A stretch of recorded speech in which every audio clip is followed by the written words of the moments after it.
important to understand what is even investing, because the stock market we're talking about is not like we just like to be in the stock market. It's because we want to take advantage of it by investing in it. So investing is simply the purchase of assets or any form of items that has value or that can increase in value in the future, either through capital gains or cash flow or for maybe wealth preservation. Now, investments require sacrifice. Sometimes in the present, like I usually would say, for those of us that are salary earners, that you need to pay yourself first, regardless of how little you earn as income.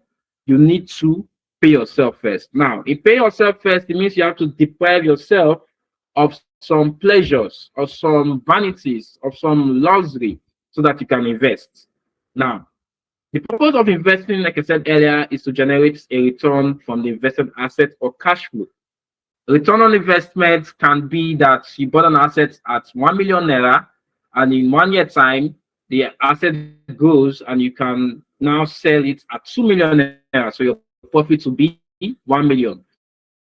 And that form of investment is cash flow. So you buy a property, maybe it's a 3-bedroom block of flats, maybe 6 units, and you're getting rental payments, or decide to use it for Airbnb, you get paid maybe 2 or 3 hours a week. That's also a form of investment. So investment varies depending on the kind of assets.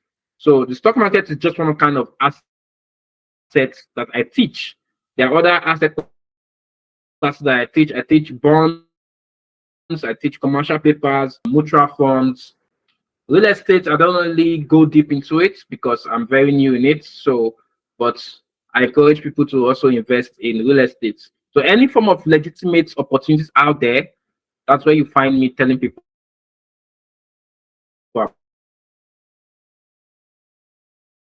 about. So,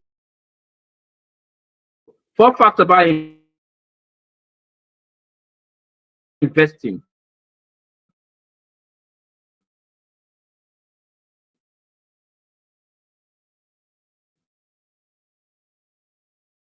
Investing early gives room for returns to compound over time. If you don't start investing whilst you're young, as you grow older, it becomes investment to grow. So the earlier you start, the better. It's risks. What does that mean? The higher the reward, here that an investment is to get in, to bear some risk that will yield a high return.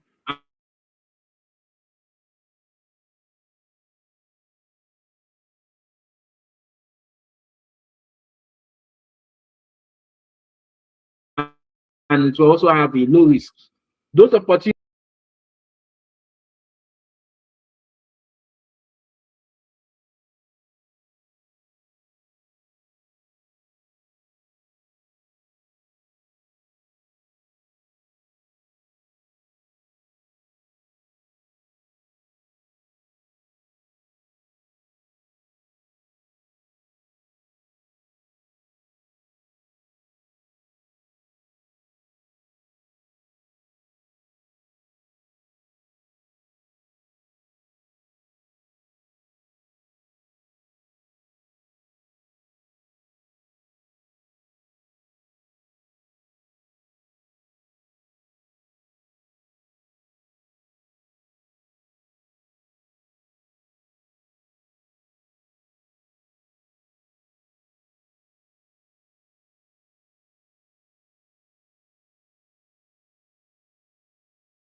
Stock market, it's important to understand what is even investing, because this stock market we're talking about is not like we just like to be in the stock market.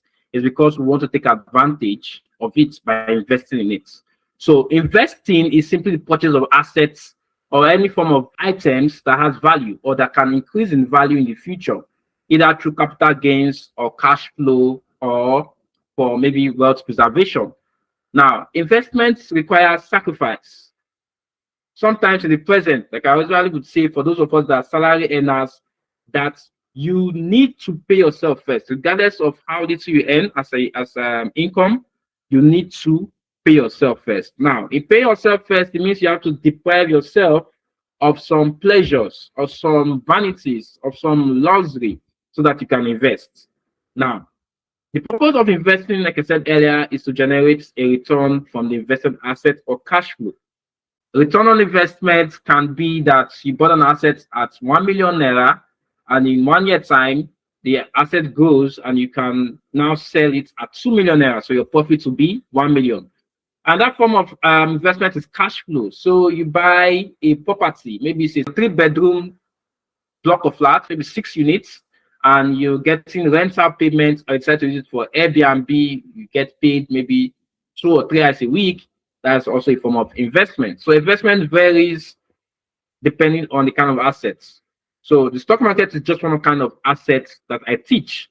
There are other asset classes that I teach. I teach bonds, I teach commercial papers, mutual funds, real estate. I don't really go deep into it because I'm very new in it. So, but I encourage people to also invest in real estate. So any form of legitimate opportunities out there, that's where you find me telling people about. So 4 facts about investing. Investing early gives room for returns to compound over time. If you don't start investing whilst you're young, as you grow older, it becomes difficult for you to invest. It takes time for investment to grow. So the earlier you start, the better. 2, the potential return on any investment is generally proportional to its risk. What does that mean? The higher the reward, the higher the risk. Most often than not, people do not like to hear that an investment is risky. I tell people that you cannot eat your cake and have it.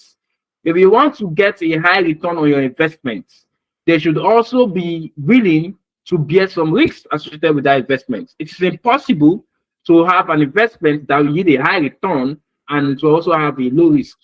Those opportunities are why a lot of people have lost money. The MBA Forex, Omega Pro, Chinlax, and the rest, they lie. They come and say, if they come and tell you that risk is low, because they know if they tell you that risk is high, you will run away. So they lie to you, and you believe the lie, and then you invest. 2 years from now, you start dragging them that they have taken your money away.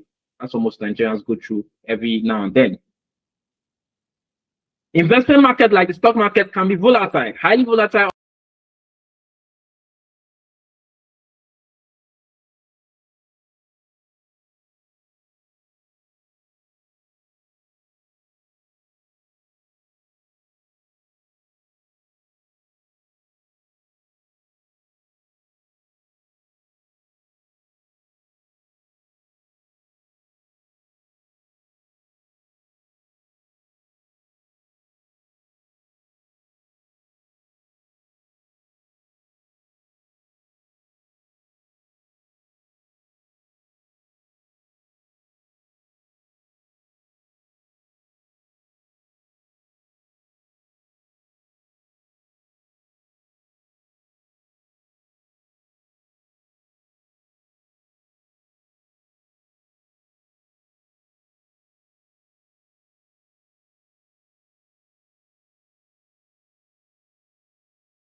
talk about stock markets, it's important to understand what is even investing, because this stock market we're talking about is not like we just like to be in the stock market. It's because we want to take advantage of it by investing in it. So investing is simply the purchase of assets or any form of items that has value or that can increase in value in the future, either through capital gains or cash flow or for maybe wealth preservation. Now, investments require sacrifice.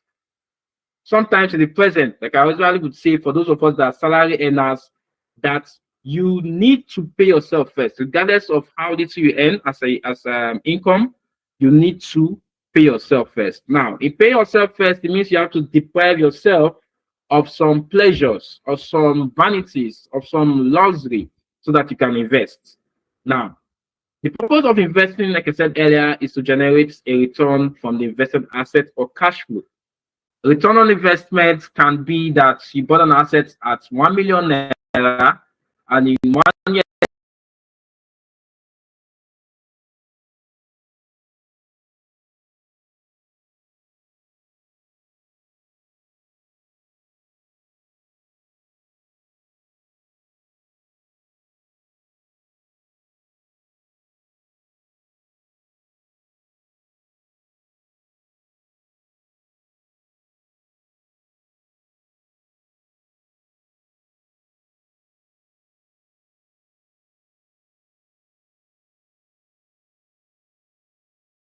time, the asset grows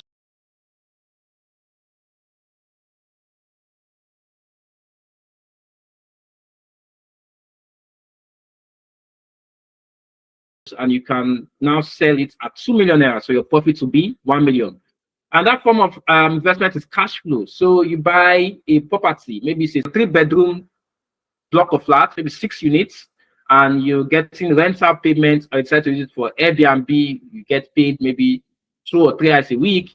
That's also a form of investment. So investment varies depending on the kind of assets. So the stock market is just one kind of assets that I teach. There are other asset classes that I teach. I teach bonds, I teach commercial papers, mutual funds, real estate. I don't really go deep into it because I'm very new in it. So, but I encourage people to also invest in real estate. So any form of legitimate opportunities out there, that's where you find me telling people about. So 4 facts about investing. Investing early gives room for returns to compound over time. If you don't start investing whilst you're young, as you grow older, it becomes difficult for you to invest. It takes time for investment to grow. So the earlier you start, the better. 2, the potential return on any investment is generally proportional to its risk. What does that mean? The higher the reward, the higher the risk. Most often than not, people do not like to hear that an investment is risky. I tell people that you cannot eat your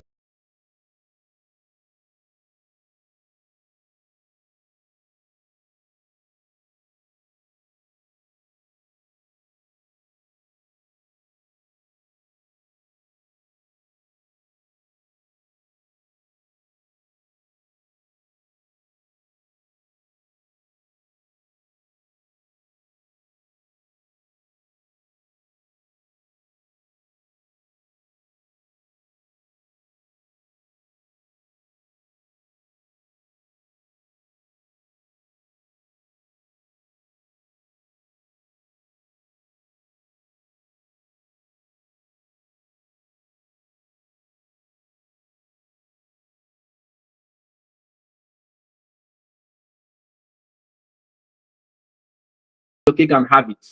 If you want to get a high return on your investment, they should also be willing to bear some risks associated with that investment. It's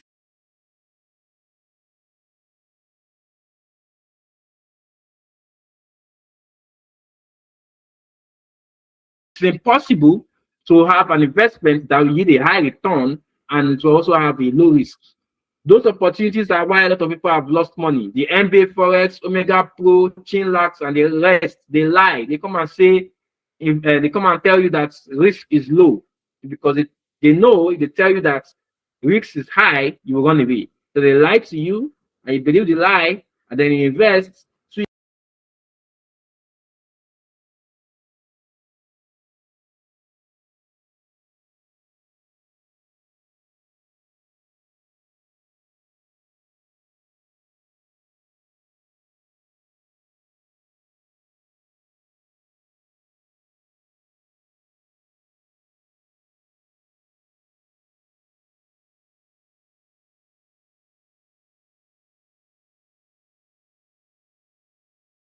years from now, you start dragging them that they have taken your money away.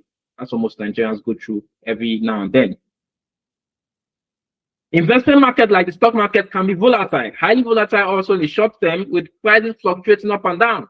The price can go up, price can come down. If you are in the stocks general group, I shared a chart conversation with me and one of our advanced students.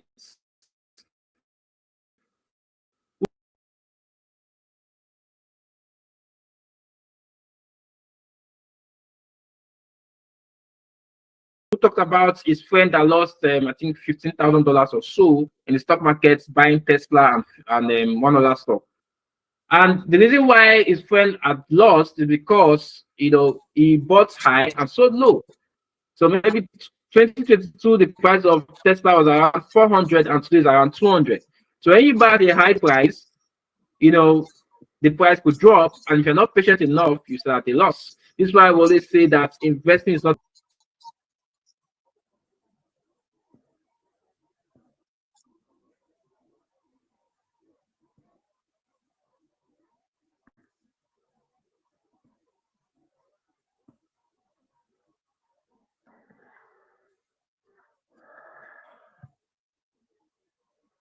okay. Good evening, everyone. Can you hear me? Good evening. Welcome to Real Estate Money webinar. Can you hear me? If you can hear me loud and clear, please let me know in the chat box that you can hear me.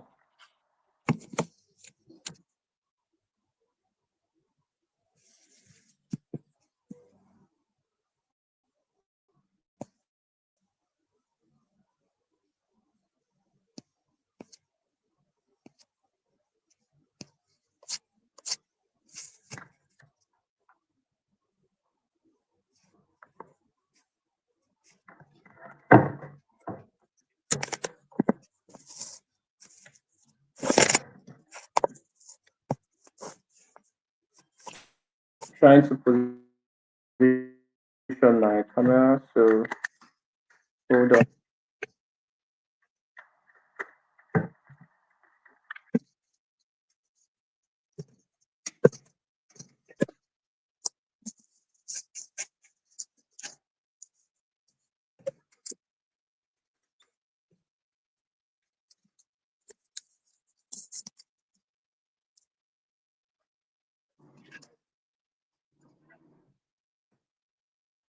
Okay, so I believe everyone can hear me and you can see me as well.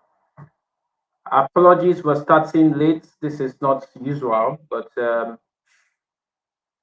sometimes when you're living in a third world country like this, these things happen. So I'm not going to waste any of our time anymore.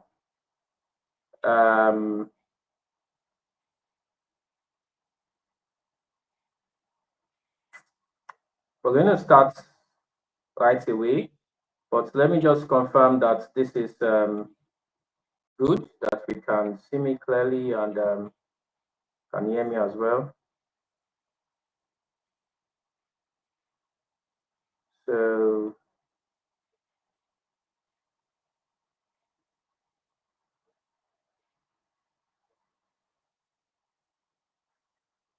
okay.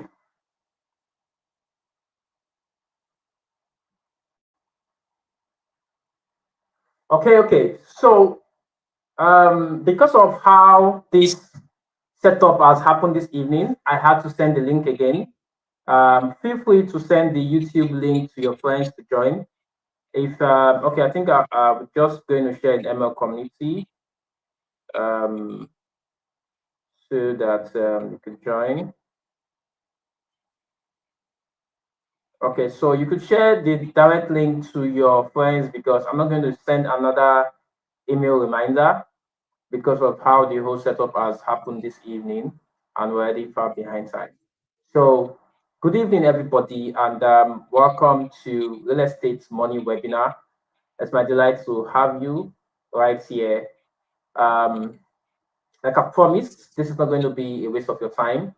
This is not just going to be some fancy webinar just to get you motivated or excited. this is a webinar that's going to transform your finances. Yes, so when I say that, I mean it. I've brought together some bright minds, some people that have been in the game for a while. They are excellent at what they do. They know how the real estate market works in Nigeria, and they're going to be sharing some insights and knowledge that would help you build, a robust portfolio in the real estate market, and not just that, build generational wealth, transgenerational wealth. And now the first speaker we're having here is Esther Orok.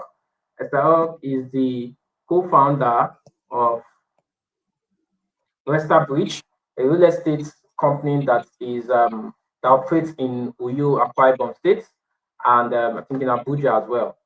So she's going to be sharing with us for about 25 minutes how to create, cash flow income, steady cash flow income through real estate. Esther, I met her, I think, about last year at one conference in Lagos. And she's a very, very dynamic lady who understands how, the real estate works. I'm usually excited when I see women, playing in the finance space, right? Instead of dancing on TikTok and all of that. So I did not just bring anybody here to come and share with us. I brought somebody that has substance. So tell your friends that we have started. Share the link, the YouTube link. Feel free, share it everywhere because right, like I said, we started late. So Esther, I'm going to bring you up in a second now. So what you need to do is to unmute. Okay. Hello, good evening. Yeah, good evening, Esther. So can you hear me? Because I can't hear you very well. I can hear you. Okay, great. So we're good to go. So please let us know about you and what you have for us this evening. Okay, hello everyone. My name is Esther Orok. I am the co-founder of Rasta Bridge Limited. We're developers in the city of Uyo as well as we run a brokerage in the city of Abuja. Our business recently expanded to Abuja just last month, and I am a lawyer by training. Currently, I'm very passionate about real estate, especially when it comes to generating income, private income from real estate in Nigeria. So that's it about me. Thank you so much for having me here this evening to talk about real estate cash flow, especially when it comes to making passive income from real estate in Nigeria. It's actually a subject that I have been speaking about for a while to different groups of people. And when Mr. Ogochukwu reached out to me to take this subject, I actually told him that I'm very happy because it's something that I talk about often and I just think it's something I'm passionate about. So that's what it is. Mr. Ogochukwu, would you like to ask me any other questions or should I just go on?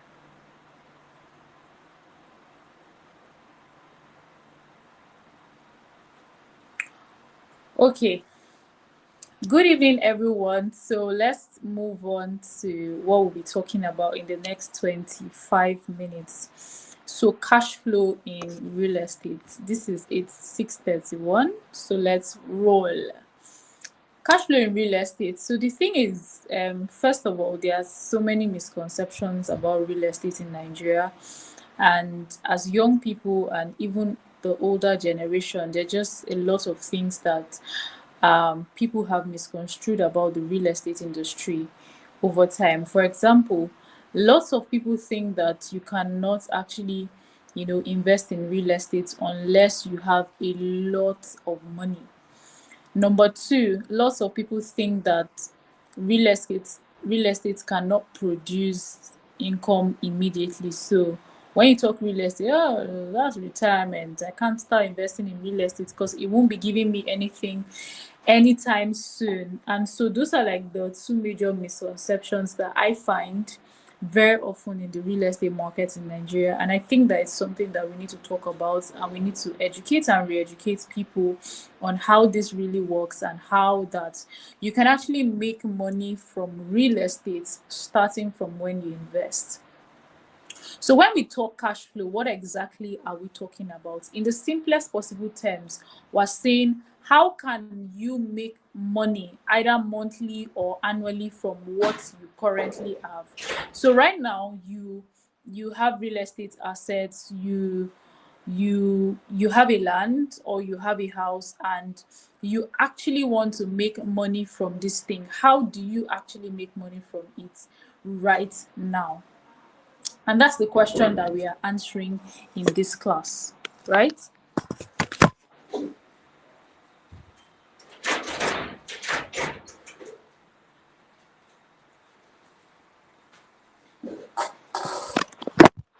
Oh my God, so sorry. I think I. Can everybody hear me? Or can you hear me?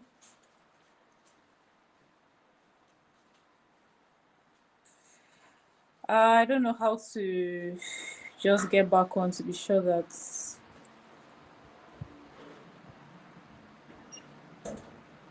Yeah, Okay, we can hear you. Go ahead.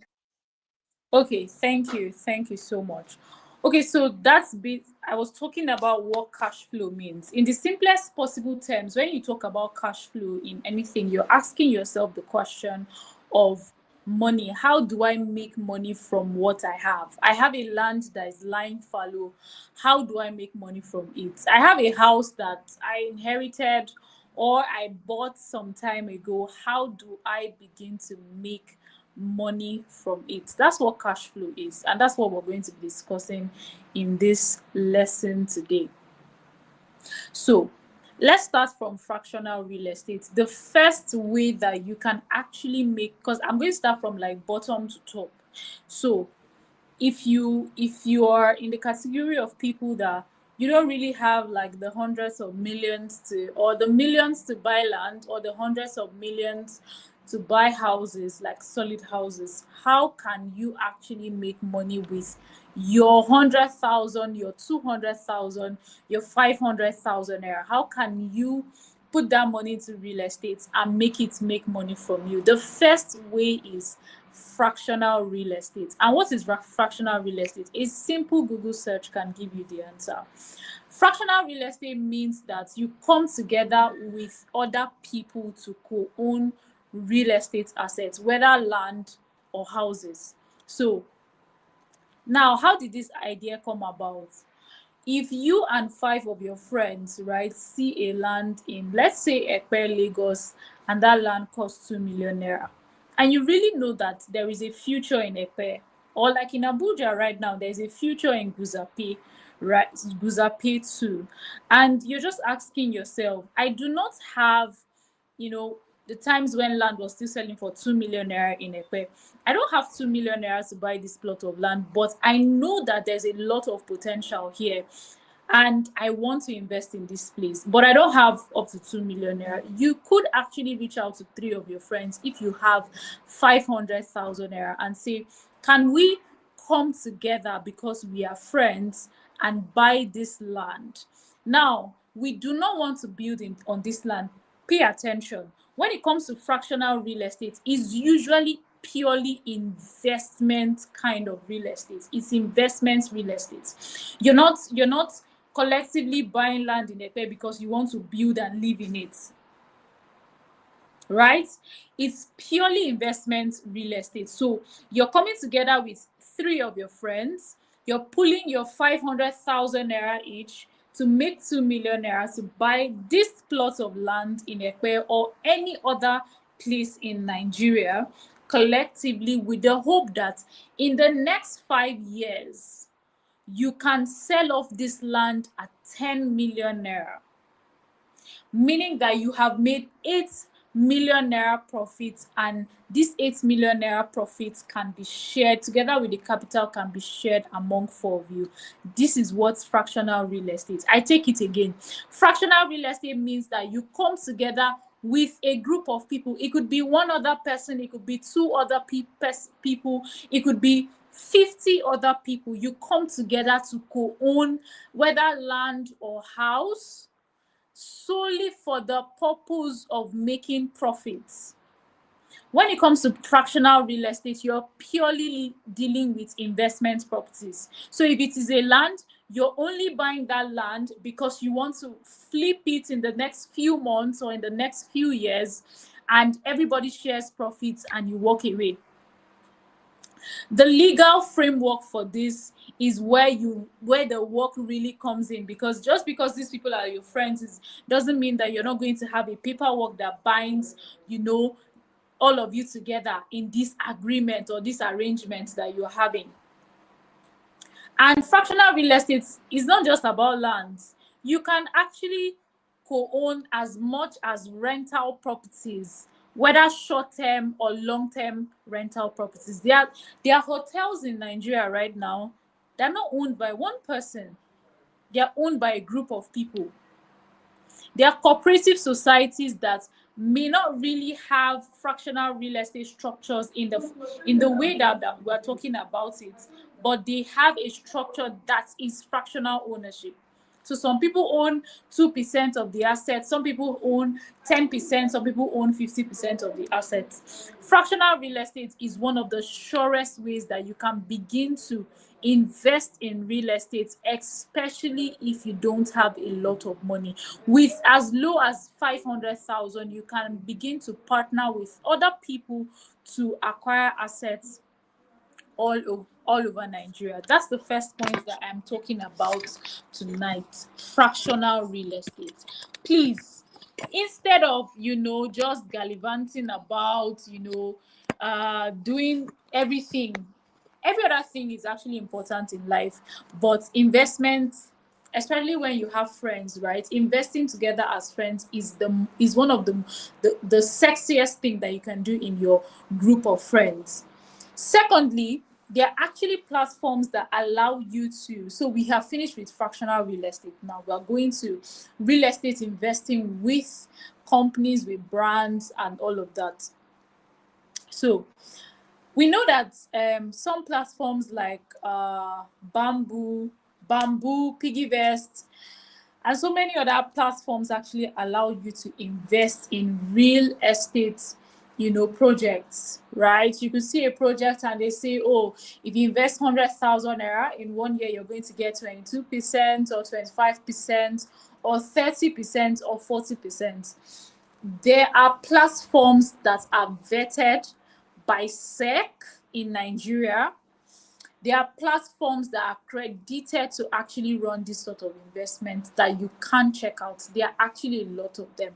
I know that Piggyvest has a lot of these packages that come up here and there. The ROI differs per project, but if you look into them, some of them allow you invest as low as 10,000 naira. So these are real estate investment platforms that you can actually leverage on. Sometimes the problem that we have as individual investors is that we actually think that the money that we have is too small to actually be invested. So what do? We carry the money, go chop. But the truth is, we must always remember that if it is money, then it can be invested. So check out Piggyvest, check out Bamboo, check out so many other apps that you can actually find real estate investment opportunities. On the flip side of this particular point, you have real estate companies. So let me say something before I move to this. When it comes to investing on any platform, please remember that you have to make sure that you do your due diligence. Make sure that you can answer the questions, these 3 questions. Number 1, what is the assurance that I have that I will get my capital and my ROI? So there's this rule that we have in investment, and it is capital preservation. No matter what happens in this life, if you don't get the ROI at the end of the day, am I assured that I will walk away with my capital? And that's like the question. That's one of the most important questions that You must always ask yourself as an investor. And for every investment that you're going into, that the promise is ROI at the end of the day, you must ask yourself, will I get my capital back? Capital preservation is one of the greatest questions that you must answer to yourself. The company that you're investing in must answer.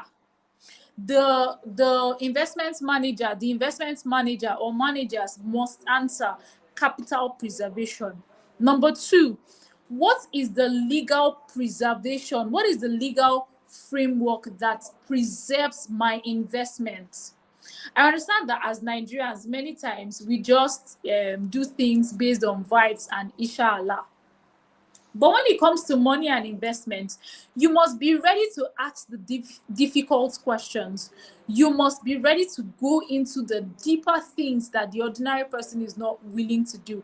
Because sometimes, in the name of the Father and Son and the Holy Spirit, I pray to God, or I pray to whatever God you believe in. I just trust you, Lord, that this is not going to go south. No, you must go beyond vibes and inshallah and ask yourself and ask the investment managers, what is the legal framework that protects my capital as well as my ability to recoup my money in the event that this goes south? You must ask yourself that. And when you ask yourself this question, this is what actually makes you know, oh, what should I bring in my own personal lawyer? What contracts am I signing that protects my investment? And the last question is, what would I do if something happens to this company? So whether the investment company or the investment property itself. And that's where insurance comes in. And that's where the contract comes in. So these three solid questions, don't ever forget. I know that we're Nigerians and many times we just don't want to bore ourselves with paperwork and all of this. And that's why people lose their money to Ponzi schemes every single time. The most interesting fact about Ponzi in Nigeria is every time a Ponzi scheme goes down, there are 20 others waiting to launch. And there are hundreds and thousands of investors waiting to invest in them. Don't be the next person. So we go to the flip side, which is investing with real estate companies.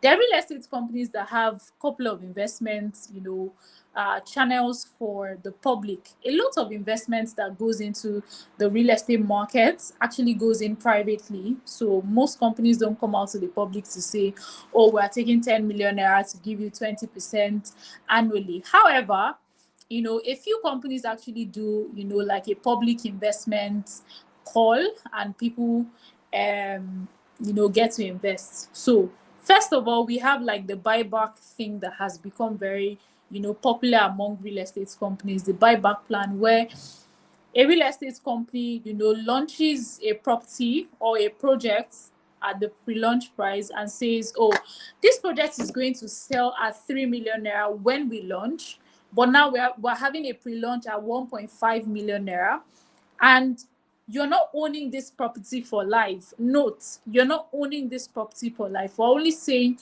buy this property at 1.5 million naira. And after 1 year or after 2 years, we are going to buy it back from you at 3 million naira or at 2 million naira. That means that either maybe at the end of 12 months, you're making 50% ROI. They're giving you a contract that contains a buyback clause. This is actually a really safe way to invest because it's simple. The company has, the documents to the property, and they're selling it to you temporarily to buy it back from you at an agreed, price. So you are already sure of how much you're making from this deal. You're already sure of what time they are buying you out. It is one of the reasons why it's a safe investment. But again, like I always say, do your due diligence. Make sure that the contract is solid. As much as possible, get your lawyers to review the contract.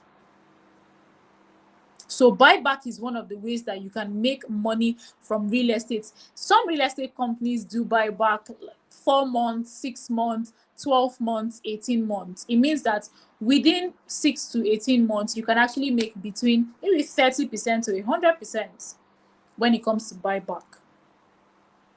There's a point I was going to mention when under fractional real estate ownership that I forgot, right? You can actually own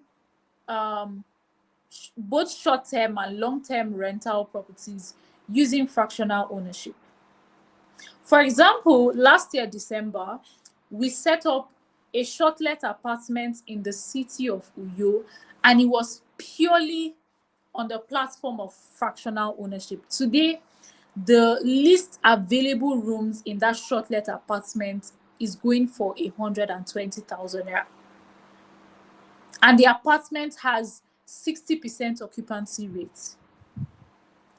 Every month, the owners of these shortlets, that's the co-owners, get a report from the management on how the apartment is doing, the booking rate, the occupancy rate, the profits margin, and all. That's like what co-ownership can do for you. It's the same thing with the buyback plan. You're supposed to have on plain black and white, how is this property doing? So I've talked about fractional ownership. I've talked about buyback plan from companies. I've talked about real estate investment opportunities by, companies, organizations run on the platform of maybe we're talking digital companies here like Bamboo, Piggyvest, and all of that.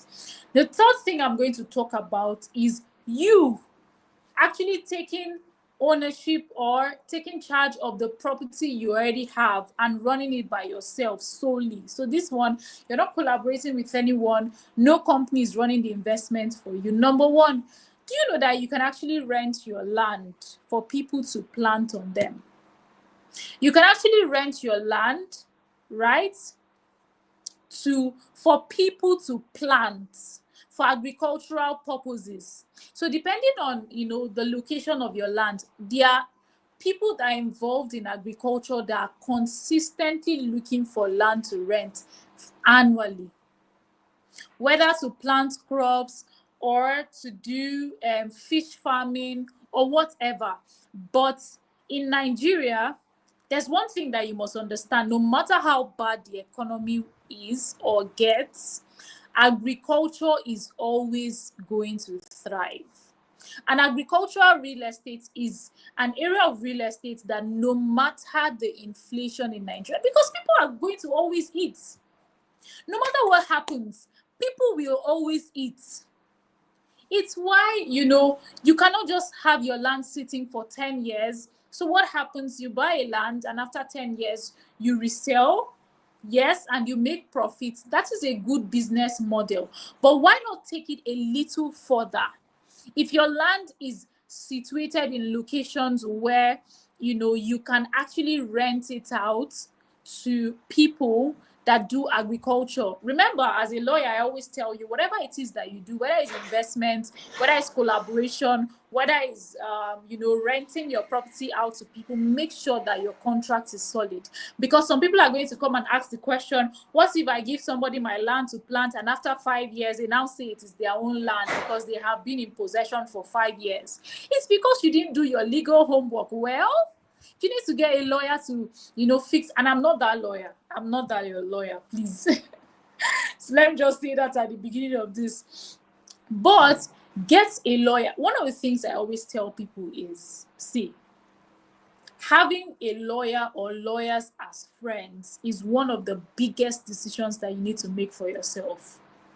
The average Nigerian doesn't know the law.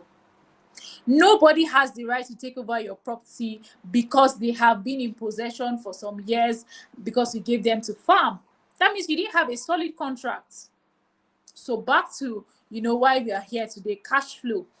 Renting your land for agricultural cultivation is a sure way for you to make monthly or annual income without allowing your land to lie fallow and not making any money.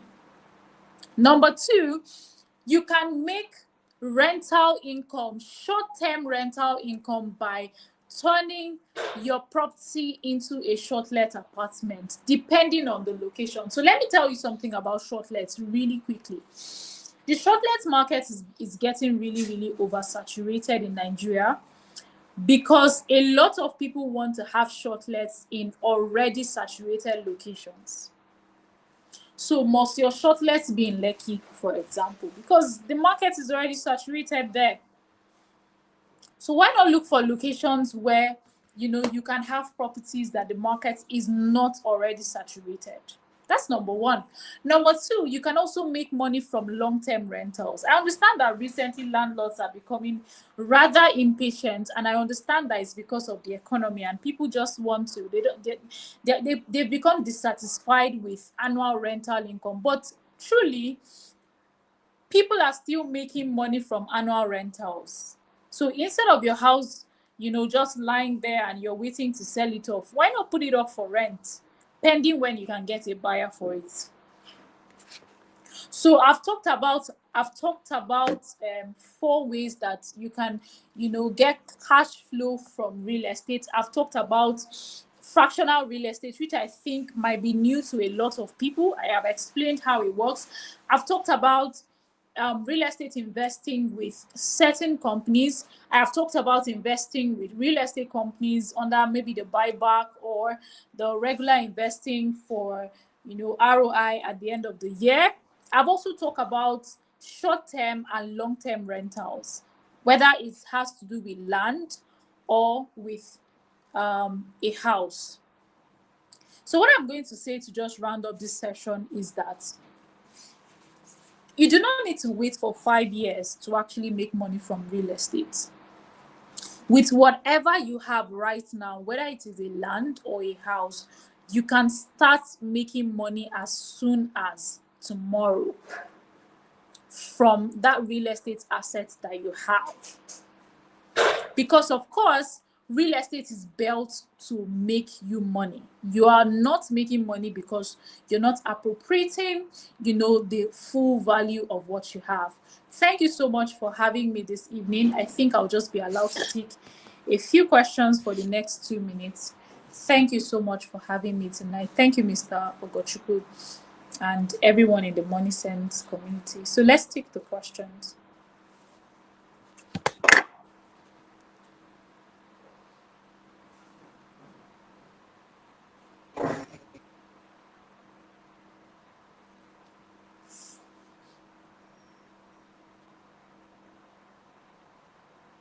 Thank you so much, Esther. This has been amazing.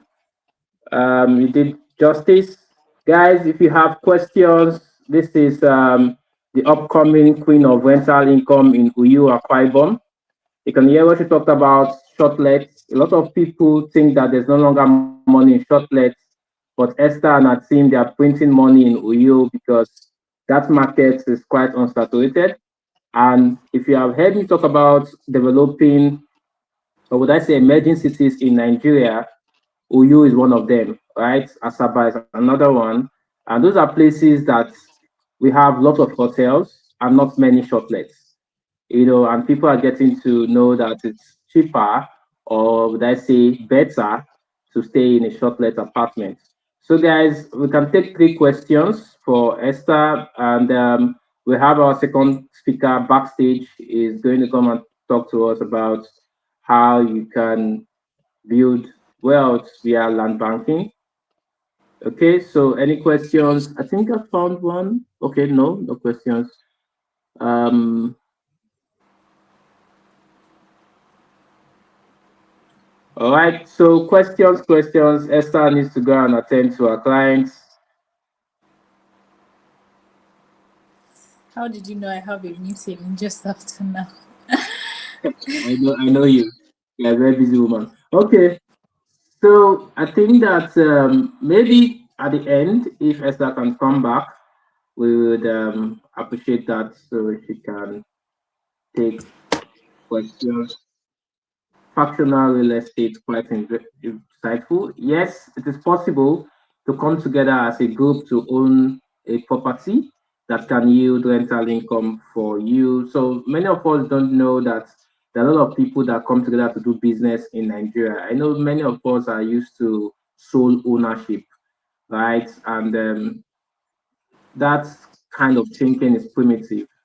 In our today's world, two or three people can come together, own a property, and then use it for shoplets or for lease or yearly rents, and you come together again. So you have one in this city, and then you buy another one, and then you set up another, and like that. So it's something that you know is very lucrative. Just for those of us that have money sitting in the bank account, I do not doing anything. You could find somebody else that's like you, maybe a colleague or a friend that also has the kind of money that you have, and then look for a good location to build something that can be monetized. I have 500K at the moment. Okay, this is a question. Let's just take this one question. I have 500K at the moment. How can I put it to use immediately in real estate? Immediately. I love that word, immediately. So, Esther, what can you say for this person, this kind of amount? Okay, so there are two options that you can, approach this from. First of all, you can actually go the way of fractional real estate. If you want to invest in the property, there are actually fractional real estate platforms that you can explore. I know of mypartner.ng, I know of abode.com. There are so many of them in Nigeria actually that you can, invest in an ongoing project.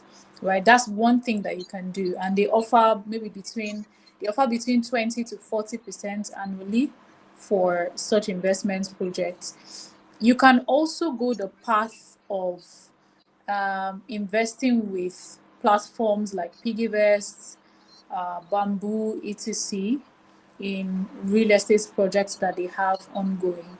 Thirdly, you can look for a reputable real estate company that you can invest with. So those are the three options that you have with 500K immediately that I'm sure can give you anything between uh, 20 to 40% annually. So that's the answer that I have to that.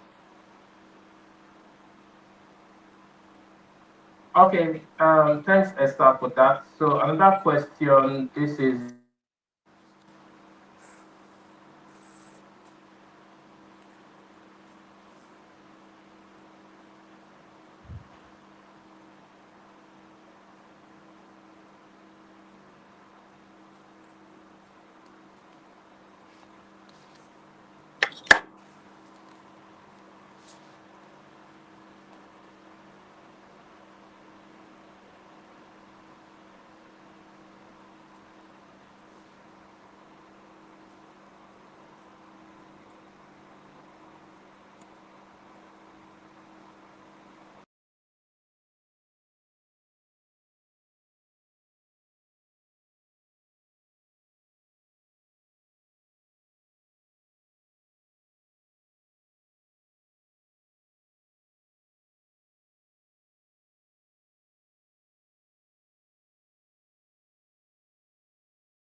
Okay, so apologies everybody. I don't know, my device went off and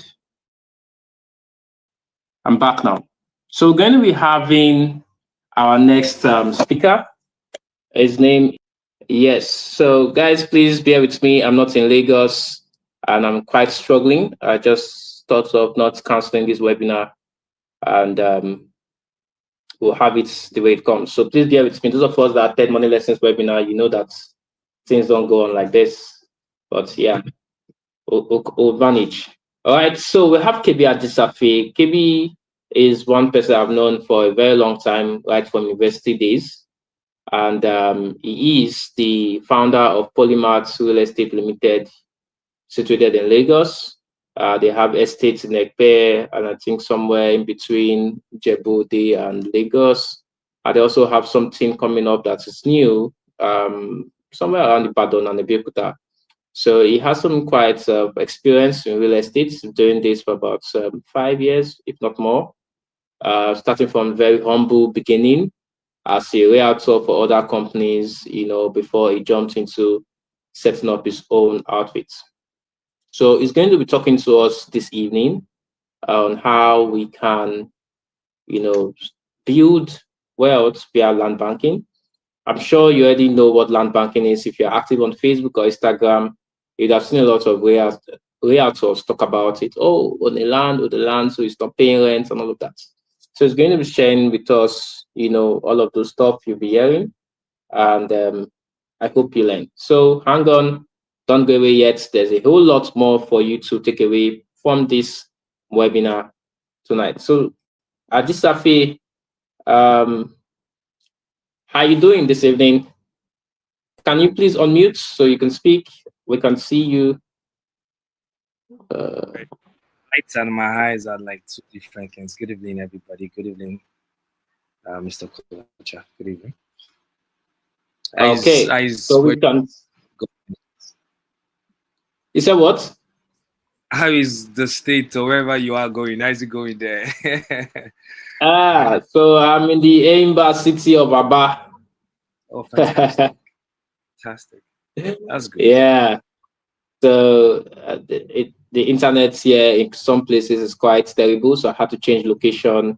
And that's why I've been juggling up and down since. Okay.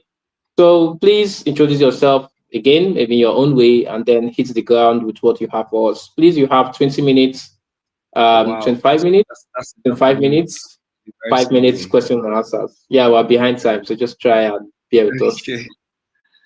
Hi, good All right, evening, so everybody. I'm going to leave you to take the show. Thank you. Hello, everyone. My name is Ajishafe Kabir.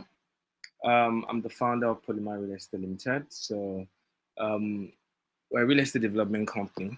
Our goal is to make real estate transition so easy, but we're a customer-centric company, right? So we're able to develop multiple properties. We're all over the internet. We won the Most Reliable Company 2023, and we look forward to a great award before the end of the year. The unique thing about myself and the brand is that we are focused on caring for our customers. We believe our customers have to, get the best. And so everything from the start to the finish of our processes is to ensure that value is driven, value is gotten, and we can all achieve profit at the end of the day. We have Iluyano project, we have Oral City, and we have Eden Garden. So we have good projects for everyone. If you're looking at high end, mid end, and low end, Well, I'd like to start with a very funny video. I hope I can present. Can I play this video?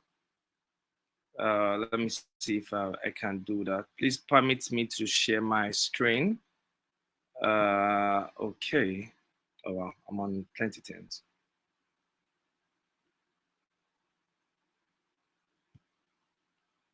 Okay, sorry, 1 minute, 1 minute, 1 minute, 1 minute.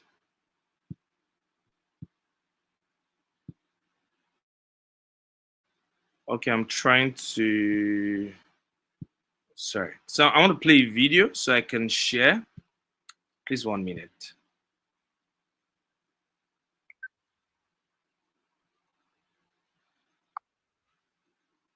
Okay, so that's fine.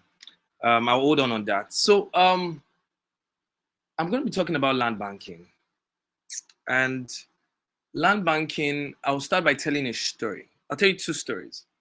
So there was a time in my study, I found out that $1 was almost bankrupt. And a lot of people were, a lot of people didn't know because they already had resources to sell.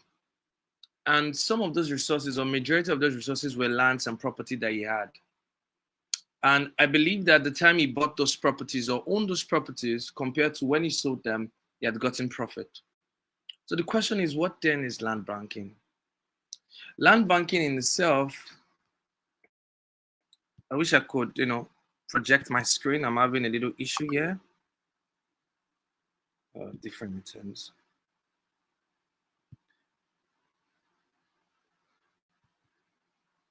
One minute, please. Okay, thank you. So what is land banking in itself? So land banking is the acquisition of underdeveloped portions of land or expanse of land in strategic locations, holding it for a while in order to sell at a more expensive rate or use for residual income in the future. So let me explain that. What does that necessarily mean? That is what most developers do. So what we do is we look for strategic properties.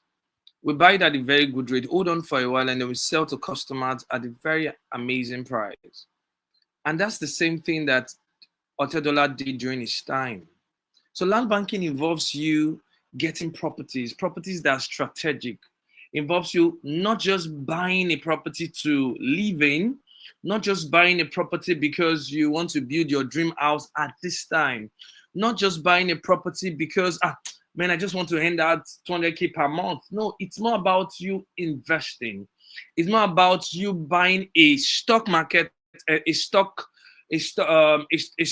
for now and selling in 2 years' time. It's more like you buying a crypto assets and selling in 2 years' time. That's the same thing when it comes to real estate. And the best way for you to do it is land.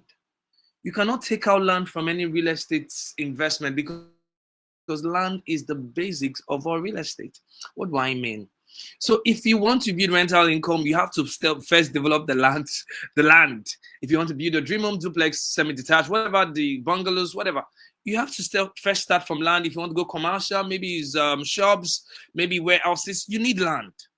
And so compared to houses, lands are always going to be very, very, very, very needed. And that's where you play as a player in the game. You look for strategic land before time. And that's what land banking is. So let me just read it. Involves national potential and not just about buying land. Definitely, it's not just about buying lands. So for instance, if I want to buy a land, let me look at Lagos. For instance, I want to buy a land. I want to go and buy a land in Lekki and hold it for a while. It's a good purchase, but it's not a great idea. Why? Because to an extent, Lekki is in its peak. So if I want to buy a land in Lekki, what should I be thinking about? Development. But what is the strategy here? I look for a land probably in Ekpe. I know that Ekpe now, you can barely get a land in Ekpe at this time because most lands are almost sold or sold out. And the prices of lands in Ekpe compared to 2019 is crazier. So I remember 2018, 2019, we could get a property from a development company or at 700,000 naira. Now, if you're buying a land at 5 million naira or about 6 million in Ekpe, you have to be very careful, especially because of the locations. Most locations are, are one kind. Sorry for me using the stems. At a cheap rate, it's a risk. Let me put it at the better. So if you're buying a land at probably less than 4 million, less than 5 million, it's risky depending on the location. So imagine the progression rate, the profit one would have made if you had bought a land at 700,000 and is selling it at 4-5 million now. And that's what we did 2023. We bought the land and then our client bought the land from us at around 1.5. And now the land is worth 4.5 million in less than 2 years. So land banking is majorly for capital gain. What does capital gain mean? When I buy the land, I hold it for a while and I resell at a very good price. It can also be used for residual income, meaning I buy the land, I probably use it to farm, just like the last speaker had said. I use it to farm, or I get someone who's interested in a warehouse and I rent it for a long lease and I make good funds from it. So it's a lot. And it can also be used for transgenerational wealth. So my kids, I remember a client of mine, Dr. Greg, he told me about his Lekki experience. He had bought a land in Lekki at a very good price and later sold it. And he was troubled. Now he's about 70 years old, but he has bought from us. He has bought close to 2 acres from us because he said his daughter, he has just one child. He said his daughter is going to reap all of this benefit. And that's what land is. That's what land banking is all about. So let me talk about the benefit of land banking without wasting more time. I just said capital appreciation. You acquire land, you sell it at a very good price. So for instance, let me use one of our projects. We have land called Oral City. Oral City is currently selling at a very good price. Like we're selling 600,000 naira. The market cap in that location is 900 to 1 million naira. We can guarantee every investor that by second month of next year, they'll be making about 400,000 naira profit in a short time. That's what land banking can do for you. Why? I'll get to that part.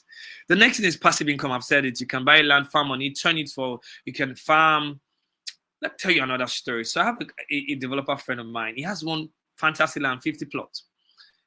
He sold a portion of the land and turned the back portion of the land for agriculture, farming, right? Animal farming. So now he has pigs, he has sheep, he has ram, and he's planting cassava. And an average truck of cassava, big truck gives you 5.4 million naira, and a smaller truck gives you 400,000 naira.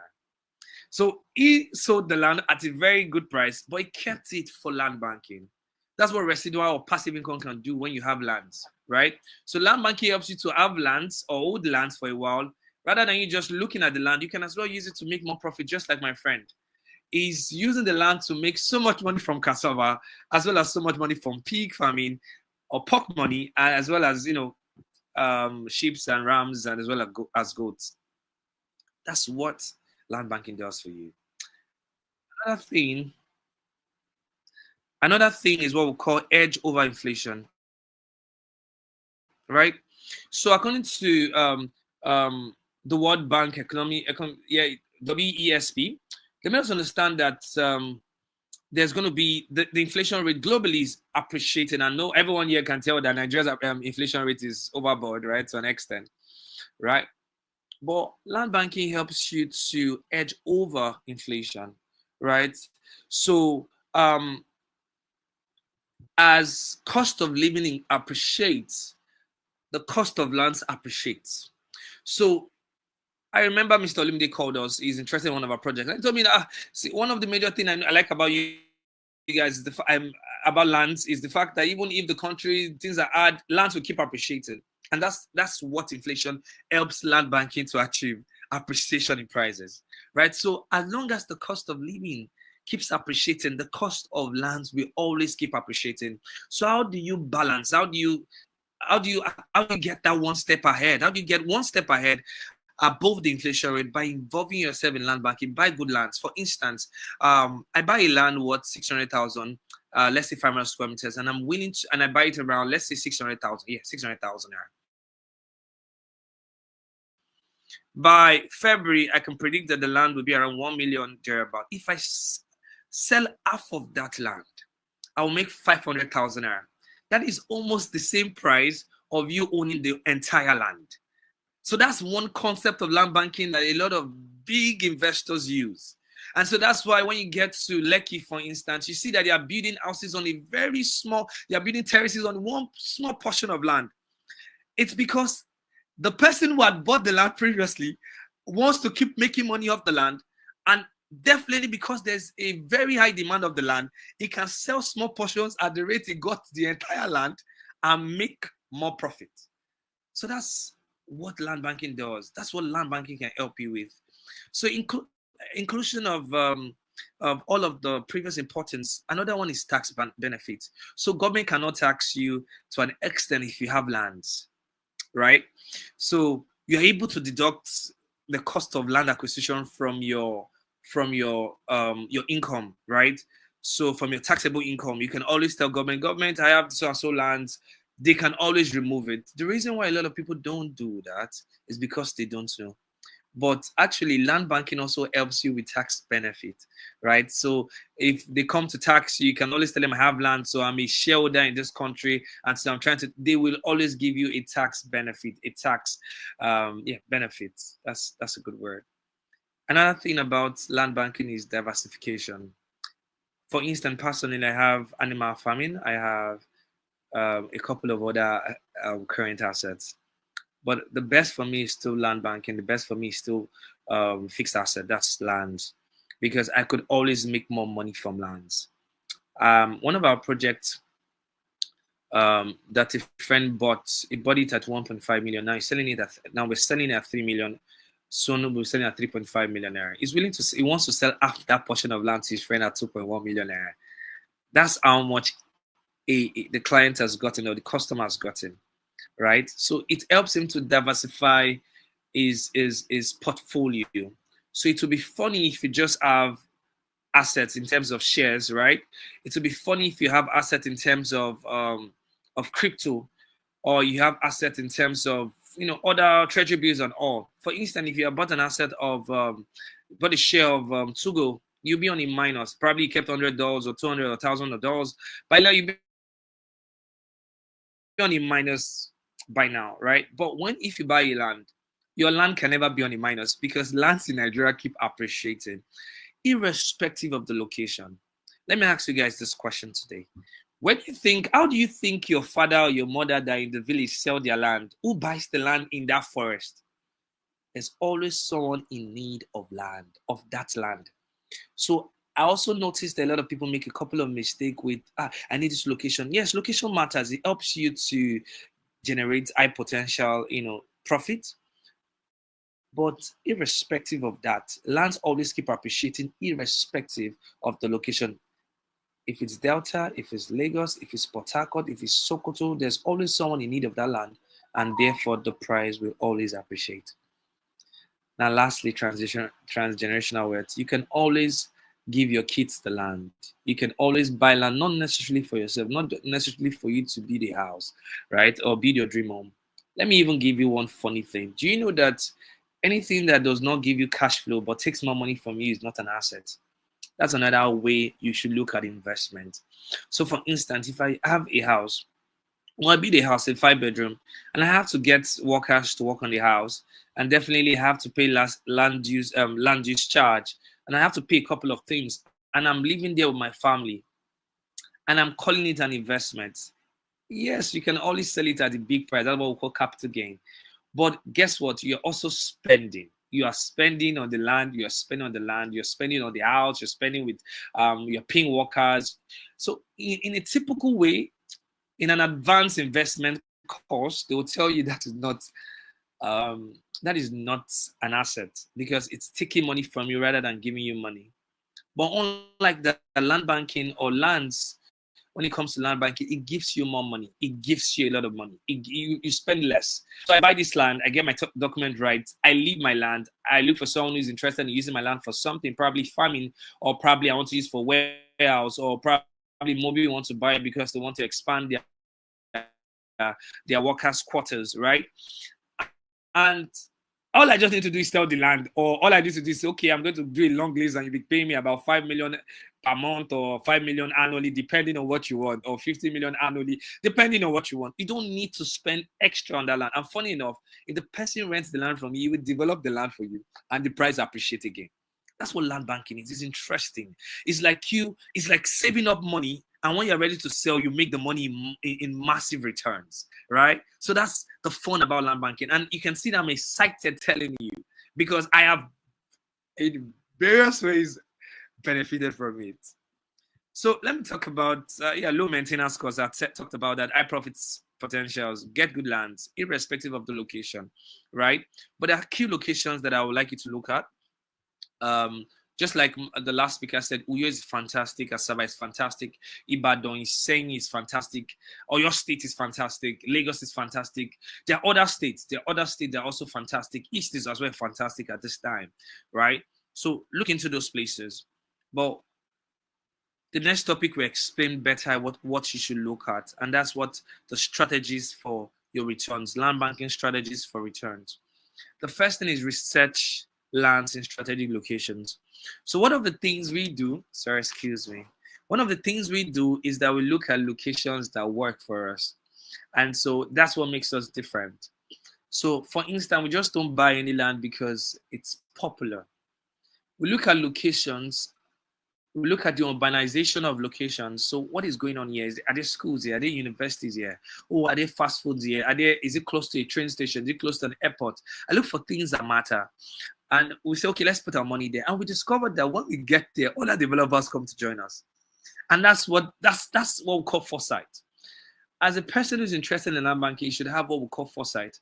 And one of the best ways for you to have foresight is for you to be able to research lands in strategic locations, right? The second thing is entry points. I'm going to use stock market as to explain this. What is entry point? An entry point is the time you enter into a market. For instance, if you have entered into, if you had bought probably Bitcoin or Tesla 2018, you will notice that you have made more returns. Your APR would have been much more than you buying in 2024 November or even June. That's the same thing that applies when it comes to land. You should understand there's something called pre-launch price. Stop waiting for the land to appreciate and then you buy. You keep losing money. So, for instance, now we already know how much portion of land we want to sell on the land. For instance, this 600,000, we maybe want to just do give or take 20, 30 on that land. Then we increase to 1 million. People will always buy at 1 million. You can even decide to sell at 1 million. From 1 million, increase to 2 million.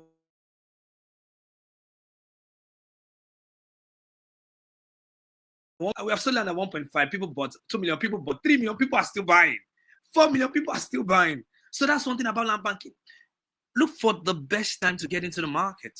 Look for that pre-launch time. Look for, okay, this is pre-launch price 6. So why they sell? Maybe they just want to raise capital. Okay, yes, they want to raise capital. They want to pull more development.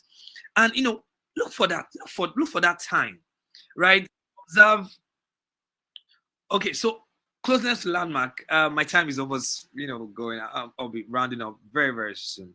So closeness to key landmarks. Buy from real estate companies, right? Look for real estate companies like ourselves that there are a lot of real estate companies that can, help you out when it comes to your investment. But I can guarantee our company, right? I can tell you that we predict a lot and we have not lost at any point, right? So look for zonal charges zonal changes, right? Look for places that probably government want to do this or government is going towards states and, buy from those locations. Things to consider: entry point, affordability, urbanization. So I wanted to show you a case study, and I wanted to use Oral City as one. So the landmarks is close to Lautech, close to South Polytechnic, Obasanjo Farm, Chivita Farm, close to a lot of industries, right? And it's not far off from the Monia train station. That's our strategy. And suddenly when we came there, we're just 2 developers. Now we have 6 there. And now we are the ones selling the cheapest. They are selling 900, 1 million. I'm not going to talk much about the products, but this is a fantastic banking, right? So only plot of our city, only plots today. Now let's go to question and answer.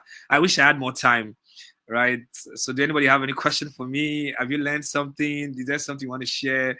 And I love questions, I tell you. Thank you. Wow. Thank you, KB Ajisafi. You have done exceedingly well. I'm so excited with so much value you've shared. There's something I posted on Facebook some time ago. I talked about how um, building a house to save on rent, it's, how did I put it? Whether it was not a smart decision. And a lot of people, especially realtors and people that talk about real estate, they were like, what are you saying? This guy doesn't know what he's talking about. You know Yeah. how our parents back in those days had in their mind that paying rent was a losing game. So what they did was to, as much as they earn, they bought a land and started building the house slowly by slowly, bit by bit. And maybe after 5 years, they were Yeah. able to, complete it. And then they moved in, some of them 10 years. And so some people are employing that same strategy today, but they are forgetting that, for example, like you said, if you build a bungalow and you live in that bungalow, the only time it's an asset is when you are transferring it to your children when you die. As long as Yeah. you're living in that asset, it's not an asset, it's a utility. And this is what I try to explain to some persons, but they don't understand. And Yeah. I'm so happy that you do understand, because you are the first real estate developer or person that talks about this thing the way it is. Maybe, like you said, it's an advanced class stuff. So people that have not been to that advanced class don't understand that a house is not an asset, because you spend money on land use charge, like you said, you spend money on maintenance, you're going to paint Yeah. it, you're going to Yeah. money, a lot of Yeah. stuff, Good. Doing other plumbing, things. electrical That. stuff. You spend money Yeah. on it every month, or maybe every year. And the only time an Yeah. asset is an asset is when it's yielding you an Yes. income. So if Yeah. it's Yeah. if it's not bringing an income, best case is that it is a utility. So I love Yeah. that you said that this evening. I'm so excited with Do you all mind if that I you have share strategy?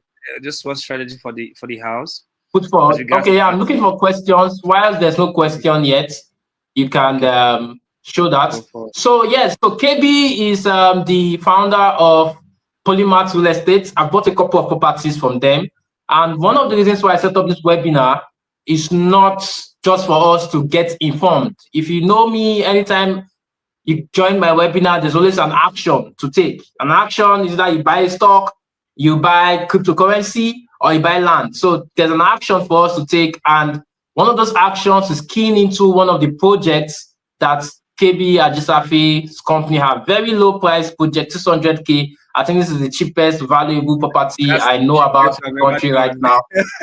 So Hallelujah. don't worry, KB, I'm not going to give you opportunity to talk about it. We'll talk But I about it wanted to know later, maybe at the about the end. So strategy, let's right? let's look at the questions, if there is.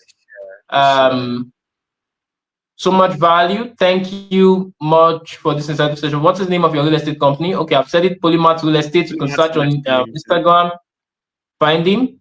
Um, Yeah. the slide. Okay, for those of us that are going to take on my offer at the end, because usually my webinars come with an offer that is more beneficiary to you than to me. So if you stay to the end and get to that alpha, I'll get KB to share the slides with you so you can use it for further study. I know he's not going to be happy to share it, but I've said it, so he will do it. So I'm not seeing questions, guys. Questions, one Let's question. please I ask want to questions. bring the next speaker up. Okay, KB, I you wanted to wish I say could. something. Your closing Okay, so remark. my closing remark. Okay, so let me make it a closing strategy for you guys, right? So, should in case I want to build a house, let me tell you a very good strategy. Rather than me spending my money. So you should never forget that it's something called OPM. There's OPM, there's OPK, there are a couple of other things, but OPM means that other people's money, right? So for instance, what I do is, or what I would do in a case where I want to build a house and I'm giving myself probably 3 years, is I'll buy 1 acre of land in a very strategic location, right? And so let me project it at 1 million per plot. So that's 6 million naira, right?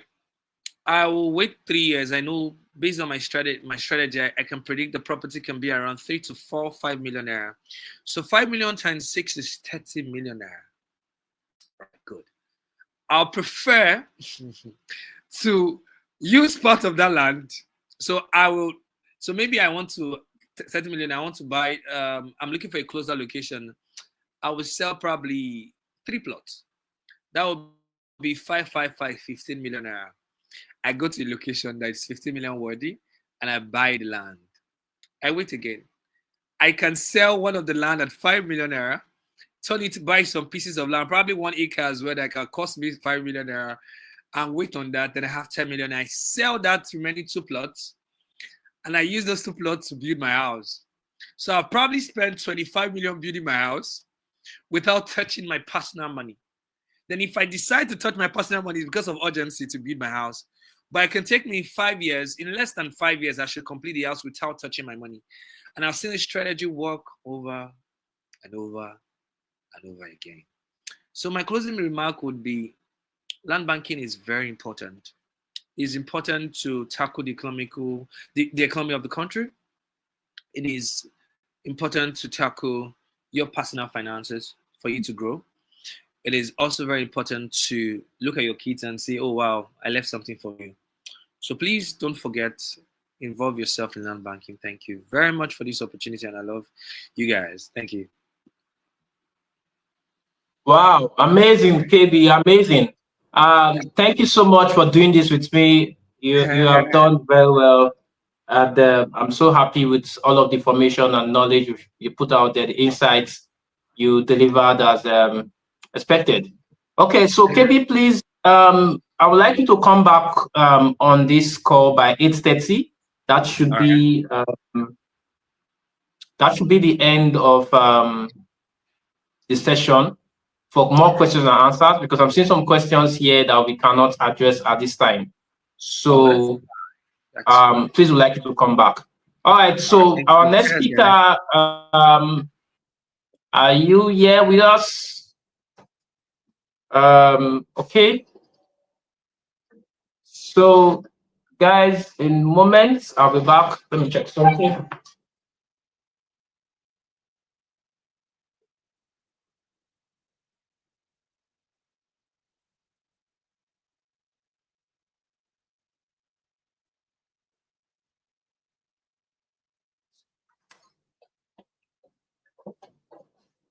Okay, so our next speaker is Adeboye Bankole, and I'm not seeing him here yet, so let me try and get him again.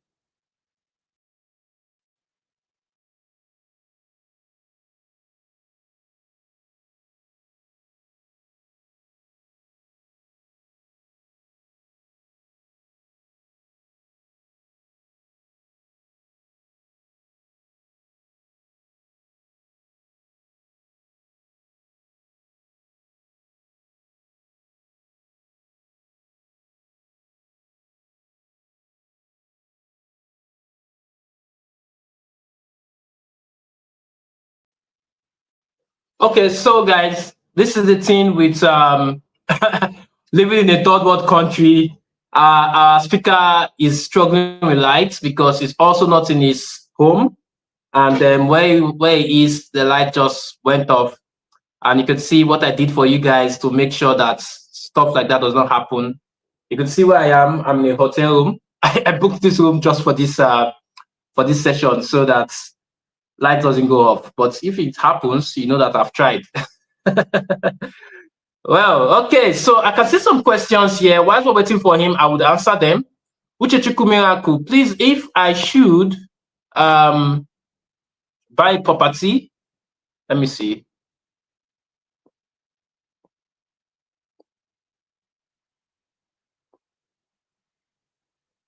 I'm not seeing the question again. Andra, please, you can ask your question. Okay, Miracle asked the question. That's what I'm trying to see, but I don't know why I'm not seeing it.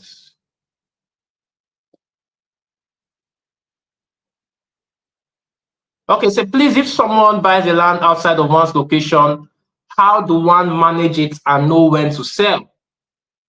Beautiful question, very amazing, especially for somebody like me that have real estate scattered at different places in the country. I have in Abuja, sorry, not Abuja, I have in Asaba, I have in Uyo, and I have in Port Harcourt, and I also have in Lagos. And I'm looking forward to, getting the one here in Ibadan that is via Polymath Real Estate, the one they're selling at sharing stuff like that.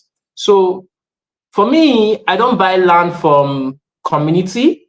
I don't buy land from families. I buy land from real estate companies. And that's because I do not know how the community, manage land purchase. Every community in Nigeria or every family in Nigeria handle land different ways. A friend of mine wanted to buy land recently in Lagos, in mainland, and then they had paid agents, mobilized, and they were about to, pay for the land. And then one of the family members came and said who they wanted to pay for that land was not the most senior for the land. And that's how they kept arguing. This place is like mainland, not village. Oh. They started arguing. They now went to the ballet of that community. And the ballet said who they wanted to pay is not the senior of the family. So imagine if they had paid that money. That's how that money would have gone. So my friend just narrowly escaped paying for that land. The land was about 19 million naira because he wants to build a house. It's part of those people that are like, if they don't build a house, their body is not complete. So the FOMO of buy land, build house, that's what he was about to jump into, and he just narrowly escaped it. Until now, he's not buying again. He says he's not buying again. That's for him to narrowly escape that. He's not going to buy land anywhere again. So if you tell him buy land in Nigeria, in Lagos or anywhere, he's not interested because of how he narrowly escaped that. So when you buy from real estate companies, there is a bit of guarantee that these companies that have, some kind of credibility, they have done their due diligence. They have gotten the right documentation either from the community or from the family. And so you don't have to bother yourself with fencing it, because if you don't fence it, they'll steal it from you and all of that. So when you buy from the real estate has the documentation with them, and you also have yours. If in 2-3 years' time you want to sell it, you can reach out to them. They can either buy from you or help you get a buyer. Recently, I bought a distressed land, right? It's from, it was even from Esther Real Estate Company. So she reached out to me that, I saw it on her status, on a WhatsApp status, I think Instagram status as well, that one of her clients has, a land that wants to sell. It needs the money urgently. I was like, how much? She said, if I'm interested, she's going to send me more details about the land. The land was in Uyo. And so she sent me information, and it's a good deal. Like KB said, the same thing that applies to stock and Bitcoin. You buy low and sell high. You don't buy when it's going up. You buy when it's low. So the land was even lower than the price I had bought in that same region in Uyo. And I paid for it. So now you see that it was easy. Now he didn't have to start budgeting himself of how to, sell it, because he had bought through a real estate company. Now this is why I always recommend that if you're not buying from your village where you are very sure of the documentation because it's your village, right? Buy from a real estate company. And if you're buying Lagos from a family member, ensure you fence it the same month you buy it. And if you're starting foundation immediately. I have another friend, a millionaire friend of mine, that bought a land, and funny thing that they had started doing foundation. And then they came back to him and said this land he bought was not the right one. They took him to another one opposite. Guess what? The money spent for foundation was not returned to him.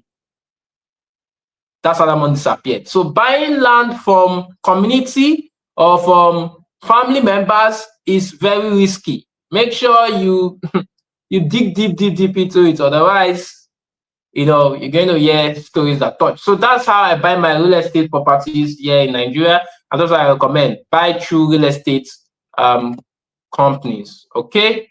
So I think we have Adeboye back now. Adeboye, are you good to go? You could just wave your hand so I can see. Oh, great. It's live now. Adeboye Bankole is a real estate consultant, an amazing guy that works with Land Republic. I also met him last year in one beautiful, amazing conference. And this is why I always tell you guys, go out there and build bridges, because you never can know when you're going to need this person to, that collaborate with. So Adeboye Bankole is very knowledgeable when it comes to real estate space, especially in Lagos here, where they have properties that is for Land Republic. I think they also have in Ibadan, right? So he's going to be sharing with us how we can identify bad real estate investments, because just as there are bad cryptocurrencies to buy, or there are bad stocks to buy, so also there are bad real estate properties to buy, and they are always marked as good. So if you don't know, you're going to buy the wrong one, and then you start crying. And this is why a lot of people are very skeptical about investing in real estate in Nigeria, because They've heard about people that bought land and then they found out that the documentation that was given to them was fake, or that they bought land and then the government took it from them, or they bought land and the real estate company was not, legitimate. They just were interested in making money. I know a lot of stories that come with land purchase in Nigeria. So it's going to demystify, buying properties in Nigeria. The red flags you should watch out for, the green flags you should jump onto, and so on. So this is the time you want to write, right? Because it's not yet to, of course, maybe he could tell you about his company, but it's not here to sell to you. It's here to help you make the right decision. So that even if you don't want to buy property through his company or through KB's company or through Esther's company or through my recommendation, wherever you're going to buy, you are going to make the right decision. All right. So Adeboye, over to you. I'm so excited to have you on Thank you Real very Estate much. Money webinar this evening. Please Thank you introduce very much. yourself and hit the ground running. Please, can you hear me? Confirm if you can hear me, please. I can hear you loud and clear. All right, that's fine. Good evening, everybody. Good evening, Ogochukwu. Thank you for having me on this call tonight. I'm really grateful. I mean, when you sent me this, I'm like, what exactly do I want to come and see in the midst of the 4 people that I have to come and speak at this event? Thank you so much. Really an honor, and I do not take this for granted. All right, so and good evening to all the viewers as well. Thank you for having me on this call tonight. I mean, while you are trying to answer that lady's question, and I'm like, this is already you teaching my class for me, right? Okay, so the topic that you're actually giving me to talk about is a very, very important question, especially when it comes to real estate investments, not just in Nigeria, but everywhere. And on this call this night, there are 3 categories of people on this call this night. The first category is it's either you have been scammed before in real estate investment. That is number one. Number two is you know someone who has been scammed before in real estate investment. And the third category of people is you must have heard in the news that somebody has had a bad real estate investment or has been scammed before in real estate investment. So either of you is on this call this night. And worst case scenario, you might be 3 in 1. Probably you must have experienced it firsthand. You know somebody was experienced that, or maybe you must have actually seen that in the news as well. So this is something that is happening, has always been happening, is currently happening, and will always happen. And that is why it's always advisable for you to know what to do even before putting out your money to say you want to buy properties or you want to invest into real estate. And so, and that's a very critical topic. Like you rightly said, I'm just here to just teach you on what to, just the steps on what to do. And the first thing first I wrote down in my list is, if you want to avoid bad real estate investment in Nigeria or anywhere, hire a professional. Ogochukwu already said this thing when he answered that question. You don't want to buy land from a family member, or you don't want to buy land from your uncle said, come and buy this land. Why? Because that particular land that you are going to buy from that particular uncle, that land must have been sold to about 10 or 20 other persons that you do not know. The best they will give to you guys is receipts. They will give the 10 of you receipts, and the day you want to build your house, is that they start seeing one person from somebody and saying, okay, this is my land, this is not my land. Then issue starts happening and they start going to court. Probably you paid 100K for that land, for example, you will spend 1 million in a court case. Right? So if you want to buy a property, talk to a consultant. Talk to somebody who knows the business, who is into the business, not just a family land or a family that actually introduced a land to you. So I saw a video of Pastor Matu Ashimolo sometimes ago. So for those who know him, he said he bought 20 acres of land somewhere in Ibejuleki some years back. And as at that time, when he bought that land, somebody advised him to buy a land in Banana Island. He could afford Banana Island at that time. But he thought because that particular land was introduced to him by somebody he knows quite all right, and then he was going to get it at a very cheaper price. So he decided to leave an existing estate in Banana Island to go buy somewhere that he considered cheap, somewhere that he considered that, okay, it's maybe like an uncle that introduced him to that land. Years after, the land was taken away from him. Why? Because he did not listen to the consultant that told him to come and buy a very good property in a very good location, in a very good estate. So if you're looking at avoiding bad real estate investment in Nigeria, the first thing you want to do is talk to a professional. Talk to somebody who knows about this business. Right? That's the first point. The second point is now you want to research who is this seller, who is this consultant, and you also want to research the company this person is working for. Now, why do you need to research this person? There's a difference between an agent and a consultant. They are two different people. An agent is that your uncle that says, okay, I have one land somewhere, come and buy. But a consultant is somebody who actually knows the business in total and also has a social media presence. Someone that can actually track. That your uncle does not have presence anywhere. Or that your friend that says, come and buy this land, does not have any presence anywhere. A lot of us actually take pride in talking to, whenever we want to buy, change our phones, we want to buy iPhone 16, iPhone 15, we want to buy new wig, new shoes, new bags. We think about it by ourselves that we want to buy. But when it comes to real estate investment, we tend to talk to maybe our parents that has had a bad experience before in the past, who will never advise you good to buy land. So you want to actually research the person that's asking to come and buy land. Does this person have a social media presence? In case anything happens to my land, where can I find this person online? Because anybody that has a social media presence is careful of how do I want to put it now? They are always careful of making that something don't dent their name. Okay, that's what I want to use. They'll be careful of making sure that they don't want anything to affect their name in the public. So you want to research that person first, then research the company that person is working for. So, say for example, for me, I work with Land Republic. I want to research what has Land Republic done over the years. Search their Instagram. What do they have on their Instagram? How many properties have they sold so far?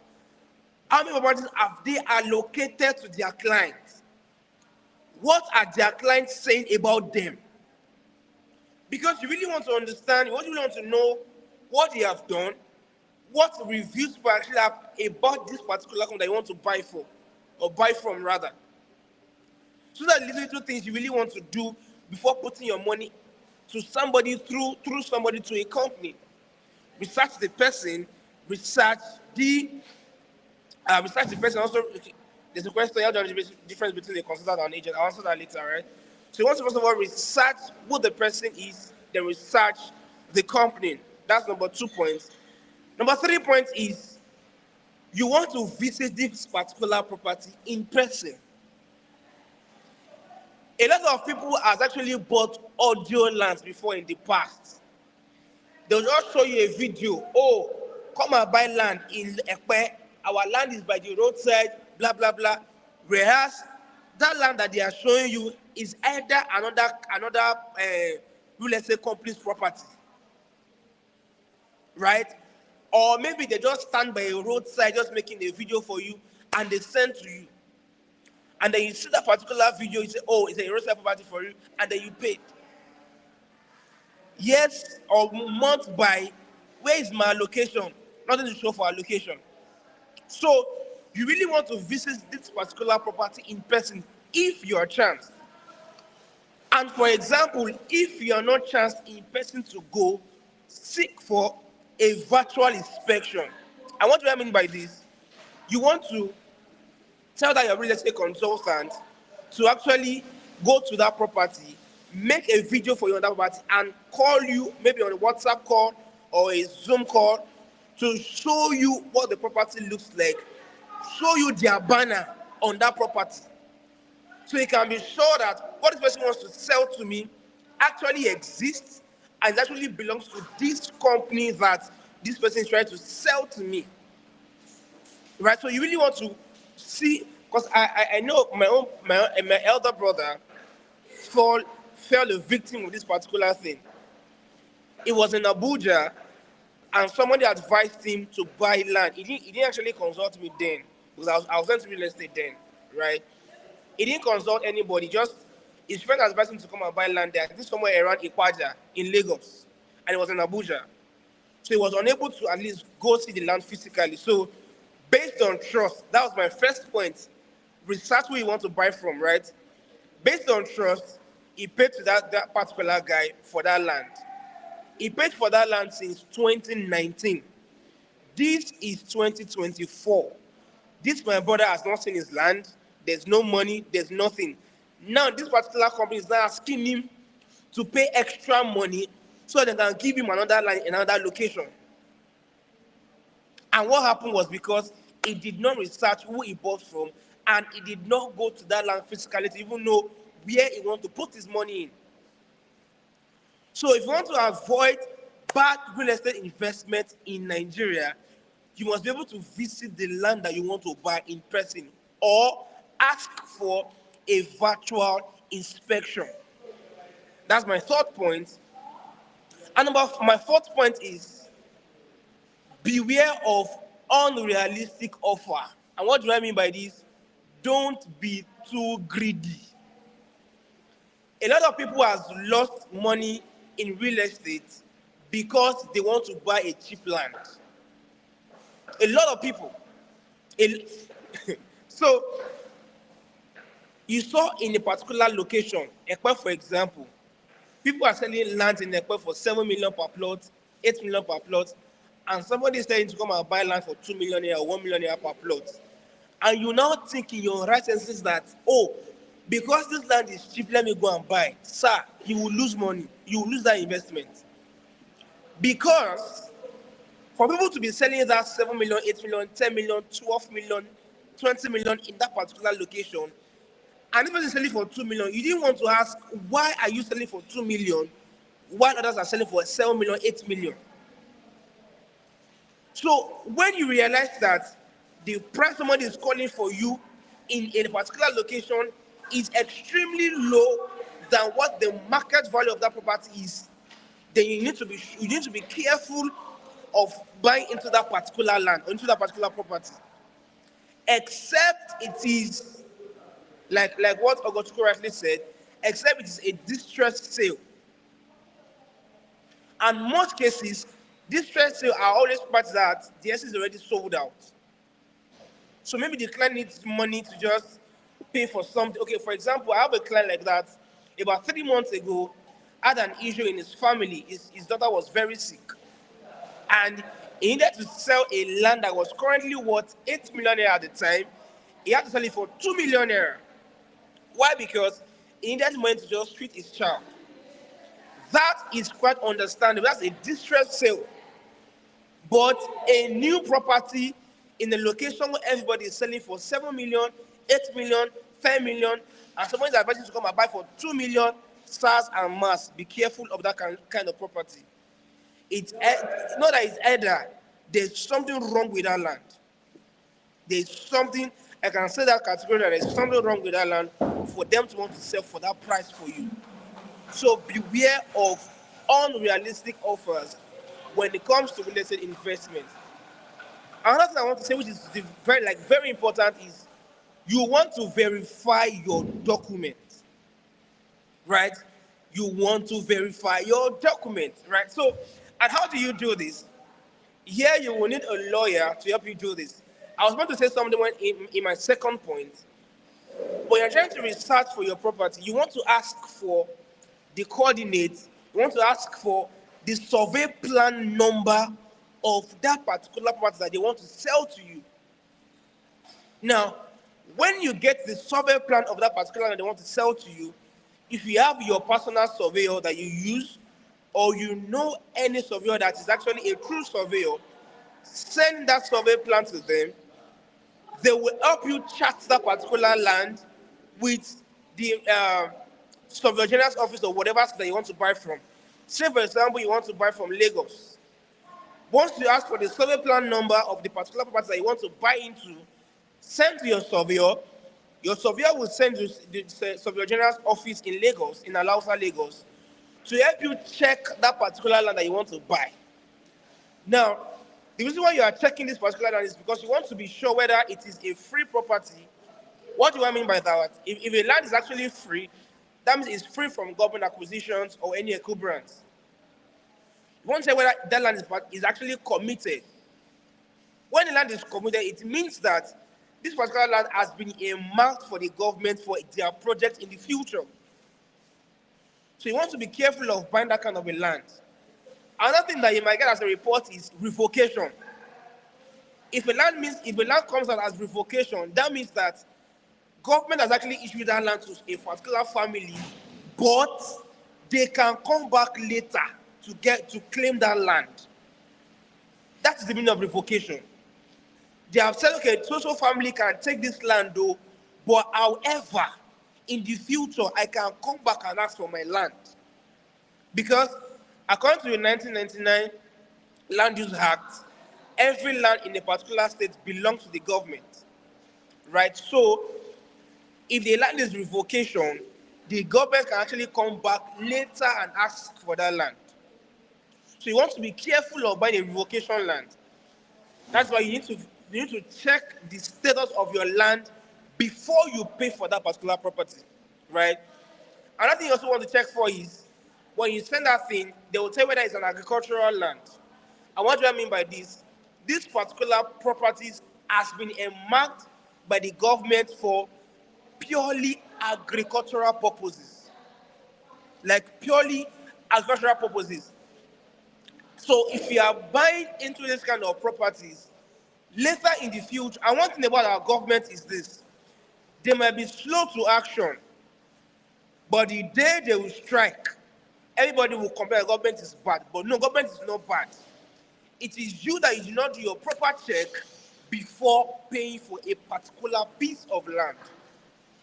Right? So you want to ask for the survey plan number, send to your surveyor to help you check it with the Surveyor General of any state that you are buying into, right?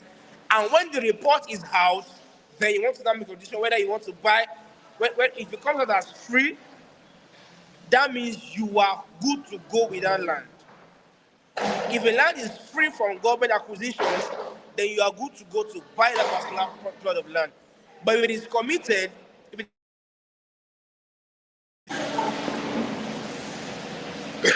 sorry, my network. If it is committed, if it's revocation land, if it's agricultural properties, please do not buy. Please be very careful.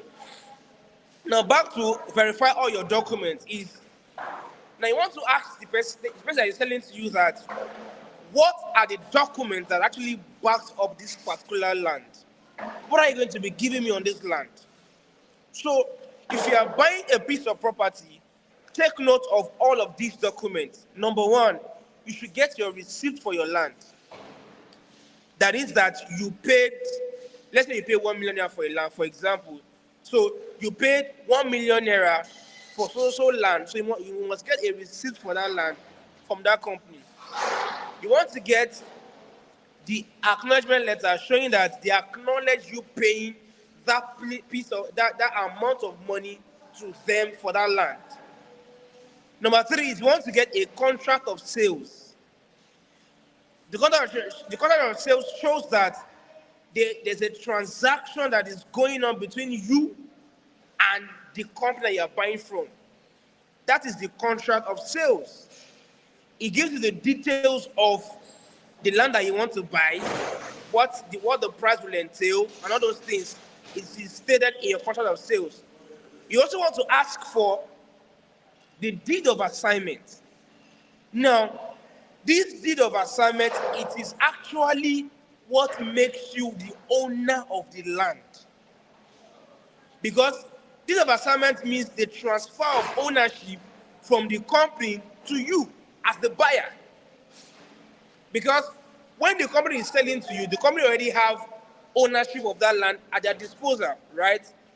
So they are selling a portion of their land to you. So It is a deed of assignment that shows the transfer of ownership from the company to you as the buyer. So if you are buying a piece of land, you must ask for that deed. It is very, very important you have a deed of assignment, right? The next thing you want to ask for in your document is your allocation letter.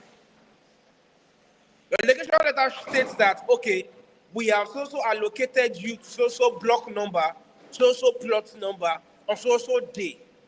So that will have the details of your plot number, your block size, the data you are allocated. That will be shown on your allocation letter. And the next thing you want to ask for is, for most companies, especially for properties in Ekpe, what they have on those properties is a registered survey. But so you want to ask for registered survey on your plot of land. Now, the registered survey shows that your particular plot of land has been registered with the Lagos state government, or your state government, or Abuja government, or Imo state government, whatever state that you are buying from.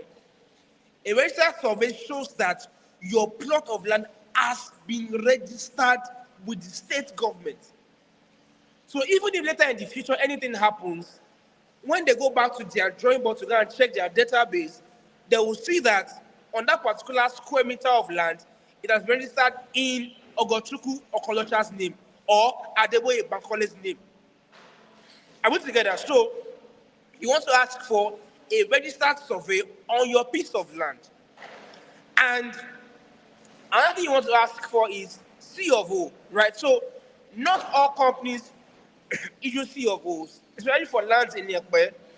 Lands in Ekpe, most properties in Ekpe is actually registered survey. But however, with your registered survey and other documents that the company will be giving to you, you can now process your own personal C of O. Right? Now, C of O means certificate of occupancy, not certificate of ownership. They are two different things. Certificate of occupancy means that you have collected authorization from the state government that this land is yours. That's a certificate from them. And notice that C of O is just for you to have access to that land for 99 years. That is the benefit of C of O. It allows you ownership and access for that land for 99 years. So after 99 years, the government takes back the land, or you have to renew your contract with the government. But most people don't know this actually, right? So you really want to have your C of O as well, but C of O does not necessarily mean that you are the owner of the land. What shows that you are the owner of the land is your deed of assignment. Your deed of assignment qualifies you as the owner of the land. C of O is just a certificate of occupancy that authorizes you as you are the one owning that land now for 99 years from the state government. Right, so you really want to verify all of these documents so that you won't have to have any issues. So if you are buying from a company that is not issuing C of O to you, but best bet is that they are giving you a registered survey. That's the best bet. So with a registered survey, then you can now personally, with the help of your lawyer and with the help of your surveyor, now process your own personal C of O, for your land. Excuse me. Right? So the best bet, like I said, the best bet is a registered survey. If they're not giving you a survey for your land, then beware of those kind of properties. You must have a survey plan for your land. Right? Then with that, you can now process your personal C of O. That's what I want to say on that. Verify all your documents. And one thing I also have here is you want to consult with you want to seek legal advice. Talk to your lawyer, right? Seek advice from your lawyer. But there are some lawyers that I won't let me say this on this call now. Some lawyers will advise you not to buy from a company not because the company is bad, but because of their own selfish interests. Because they have another property that they want to sell to you from another company, they will advise you against this particular plot of land. So it is now your own discretion to now say that, okay, this particular location, I've been there, I like this location, should I buy or not? And that is where my last point is from. Trust your instincts. I'll come back to that, yeah? But you want to seek legal advice. I said, consult with a legal expert before signing any contract or agreement. A lawyer can help you understand the terms and conditions of the transaction and ensure that your interests are protected. Right?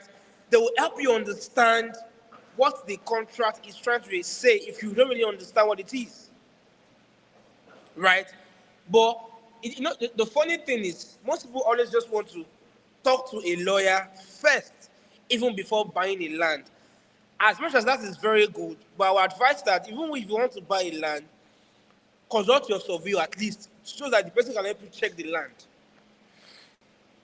Right? You want to consult your surveyor and your lawyer together to know that, okay, I want to pay for this social land, in social location.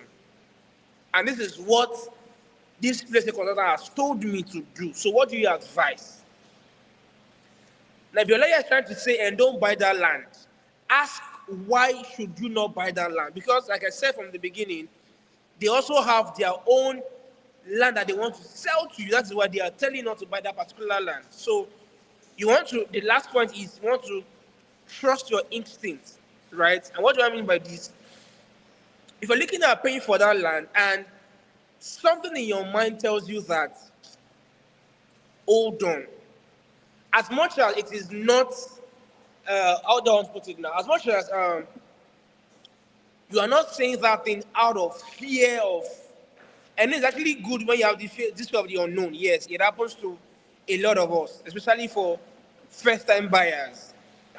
I've experienced this a lot with first-time buyers that they'll be like, excuse me, oh, thank you very much for this, Tiwa Lulu. Thank you.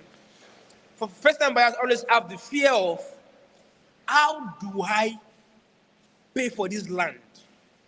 Or how am I sure that I will not lose my money? It happens to every first-time buyers, right? But however, if you are considering that, won't I lose my money? You want to ask yourself that anytime you go and buy food in the eatery, and you pay for that food, you don't want to ask yourself that, if I eat this food, won't I purge? Right? That's just the way it is. So, as much as you're trying to trust your instincts, don't let fears override your decision. Don't let fear of the unknown override your decisions, right? So you really want to take your time and study the property very well. Don't let the real estate pressure you into buying what you don't want to buy. Take your time. Take your time to look through all of those things, and I can assure you that if you can follow all these procedures from the beginning to the end, as I mentioned, you will have avoided paying for a bad land at all. Thank you very much for having me, and thank you. I feel honored. Thank you, Adeboye. Thank you so much. My Wow, pleasure.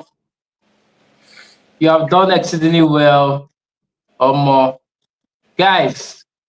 You can see that you have all the arsenals now to choose the right property to buy. Aside from the documentation, he has told you that be careful buying land from your family members because they have likely sold those land to multiple people. And there's no way you can know because you can't verify on the internet. He mentioned that if you're buying from a real estate company, you can easily go to their social media and see what past clients are saying about the real estate company. There's some real estate companies in Nigeria now. If you search their name on Google, you see a lot of bad reports. If you go to Naira Land, you see a lot of bad reports. Go to Instagram, people are dragging them here and there. So that's an easy way for you to know that this particular real estate company, even though it's your best friend that is one of their realtors, Adebo talked about the difference between an agent and a real estate consultant. An agent usually just wants to sell a property so that they can get their 10% and then move ahead. So they would hide some truths so that they can put food on their table, right? Exactly. So and this is the same situation that happened to our fathers in those days that got into the stock market. They went to go and be following stockbrokers because they thought that stockbrokers are knowledgeable. No, stockbrokers don't know how the stock market works. They are just interested in shilling a stock for you to buy so that they can get their urgent 2K and move ahead. So you have to be careful um, going to buy from agents of companies that are just keen on selling their properties. Seek for consultants that are very much knowledgeable of how the real estate works, the real estate market works. Very important. Okay, so we have a question here. Okay. It's talking about deed of conveyance. Yeah, and you talked about deed of assignment. So I think the person is trying to relate the relationship between that and this. So can you shed some light into it? Deed of conveyance. I've actually heard that before in real estate. I think I'm hearing it for the first time actually. But then, like I said, you actually need a deed of assignment if you are getting your property, because that is what shows the transfer of ownership from the company to you. If the company is not giving you a deed of assignment, then don't buy, right? And that is what most if you are buying from your uncle, on most cases they will not give you a deed of assignment. What they will only give is receipt. On most cases they will only give you receipt. So you want to ensure that you are buying from someone that can actually give you a deed of assignment that shows the transfer of ownership from them to you as the new buyer. Even if you are buying a distress sale, so the person that is selling to you should be able to maybe talk to his lawyer or talk to a lawyer, right, to provide another document that will show transfer of ownership from that person to you as the new buyer. So that is very, very important when you are buying your property. So that deed of assignment is a very, very important thing that you need to ask for when you're buying land. So that's it. I don't know if that answers your question, please. Okay. So I think that I've heard about this deed of conveyance. It's similar to deed of assignment, but it works for other states. So that question, I think we'll look at it again at the end. Yeah, it's somewhat the same, but different states. In Lagos, it is commonly called deed of assignment. I think Uyu, Asaba, sort of, they call it Deed of deed of, conveyance. Okay. yeah, Maybe. conveyance. Maybe that's Okay, so fine. do we have any more question? Do we have any more question?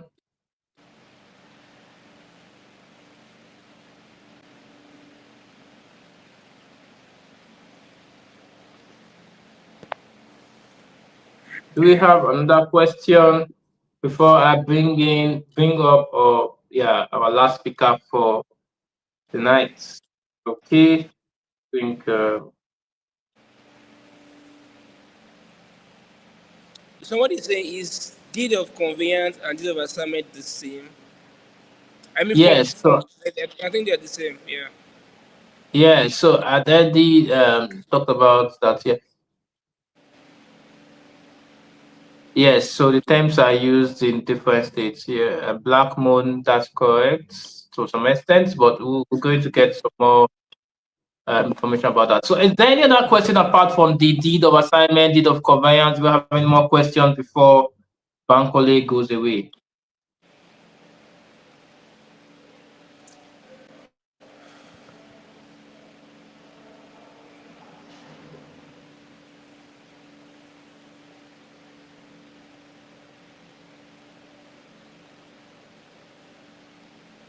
Okay, so thank you so much, Adeboye.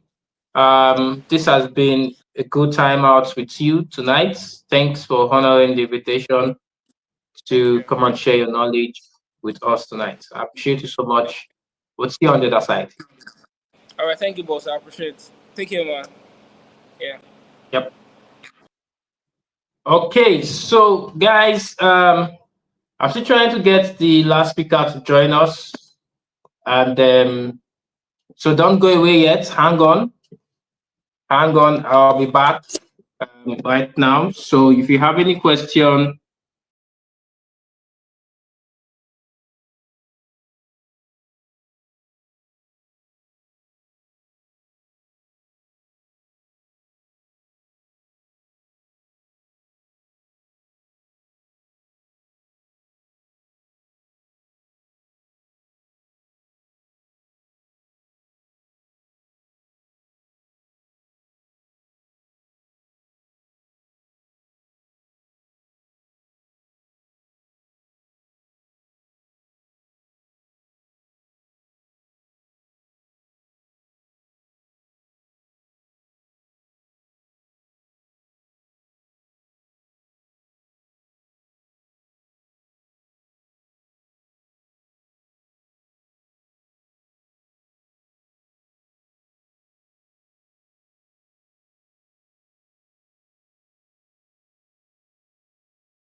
Okay, so we're back, and I have last but not the least speaker. She's right behind at the backstage. Is the one and only Madam Landlady. For those of us that are active on social media or Facebook, Instagram, I'm sure you must have come across our videos. If you follow investments in Nigeria, she's a very dynamic individual that I think for 3 years now, I've known her. She talks about real estate very passionately. If you go to our Instagram bio, you would see there talking about real estate education. She's one of those real estate consultants that approaches the investing in real estate in Nigeria with a different approach. And it's quite interesting because it goes beyond just money making, how to make our environment safer, better for living, making the right choices in building houses for the future, all of those things that comes with urbanization. So she's here this evening. I chose this topic because for her, and I wish she was happy to accept, because I've seen how she has been able to build a business out of it, an online business. If you had attended digital money webinar, you would have heard me talk about how to turn your smartphone into a cash flow machine. Messi, Madam Landlady is one of those individuals that I know that prints money via a smartphone every day. And she does this by, talking about real estate all the time. I'm sure she talks about real estate in her dreams. Maybe if you wake her up, the first thing she will tell you is one land in one emerging location. I think Messi is the first person I heard that word emerging, emerging. Oh, it's what emerging. So she will tell you Ibadan is emerging location. Trust me, she's telling you that. I think I first heard that from her 2 years ago. And look at it now. Everybody is in Ibadan. They want to sell a property in Ibadan. But 2 years ago, Messi was everywhere shouting, emerging location, Ibadan, and people were like, what is this girl saying? So I think she went ahead. So she's going to share with us how you can, create cash flow by offering real estate advice, or would I say, talking to other people that have money to invest in real estate, to make the right decision. You don't necessarily need to have money to make money via real estate. And she's going to be sharing with us how to achieve that. So if you're a low income earner or you're jobless, you don't know what to do with your life, you're thinking of how 2025 is going to be, please listen to Mercy this evening. If you're at some place that people are going to distract you, go away from there. If you need to climb a mast or a tree to listen to Mercy, please do that. You just have 30 minutes, and these 30 minutes could transform your life forever. I'm telling you, you're going to remember maybe in that 2, 3 years that it was because I attended real estate money webinar hosted by Money Lessons, and I listened to Madam Landlady, and that is why my life has transformed. Okay, so Mercy, good to have you here this evening. Hi, The good floor is evening. yours. You can tell us a bit Good of evening. yourself and then hit the Is ground my audio running. working? Is my audio Yes, we working? can hear you. Yeah, yes, yes. Okay, okay, thank you. Good evening, everybody. Thank you so much for thank you, Gochiku. It's so good to be here. So good. So forgive my breathing. I'm actually under the weather, so I'm trying to use my mouth to breathe so that I feel better. So Ogochukwu has asked me to talk about how you can become a highly paid realtor, how you can become a highly paid realtor. So I want to believe that there are people here who are realtors already, or you are looking to become a realtor. Do I have people like that? Let me know in the comment section. You're a realtor, or you're looking to become a realtor. You want to play in the industry and make money for yourself. Do I have anybody? How do I even see the comments? By the way, I don't know whether I can see comments. Oh, I think I can see comments now. Do I have anybody here who is looking to become a realtor or is already a realtor? So that I know that my topic aligns with the kind of audience that I'm talking to.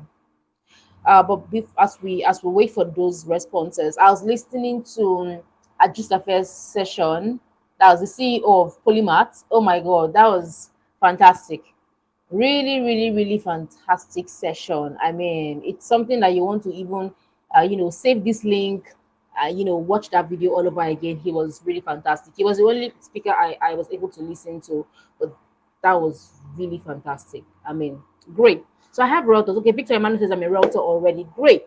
So I'll be talking to you about how you can become an outstanding realtor or a highly paid realtor, but a little bit of how my journey had been till now. I started doing real estate in 2017, right? And how did I even get here? I wasn't planning to do anything in estate management. I had no background in real estate whatsoever. As at 2017, I was an O-level holder looking for a job, basically. And then a friend told me, oh, there's a job somewhere here, and they needed a cleaner. I was looking for money to start up my own personal business, about a 1 million naira. And then my friend told me, I told my friends that, oh, I want to just raise money, work and save, so I can start my business. And then my friend told me that I had somebody who needed an office assistant. Only to get there, they told me that what they wanted was a cleaner. And the cleaner job was 20,000 naira. It did not make sense that I was looking for 1 million naira capital to start my business and I was settling for a 20,000 naira job. How long am I going to save before I can raise 1 million naira from my 20K salary? But a couple of days after, working for the company as a cleaner, I figured that the company was into real estate. And then my manager at that time called me and was like, oh, Messi, beyond your, working here as a cleaner, you can sell properties for us and make commissions for yourself. And I was like, okay, I'm looking for, and then they were paying about 15% commission. And I was like, okay, if I can sell properties for this company, I can make commissions and start my hair business. I wanted to sell hairs, like female hairs like this.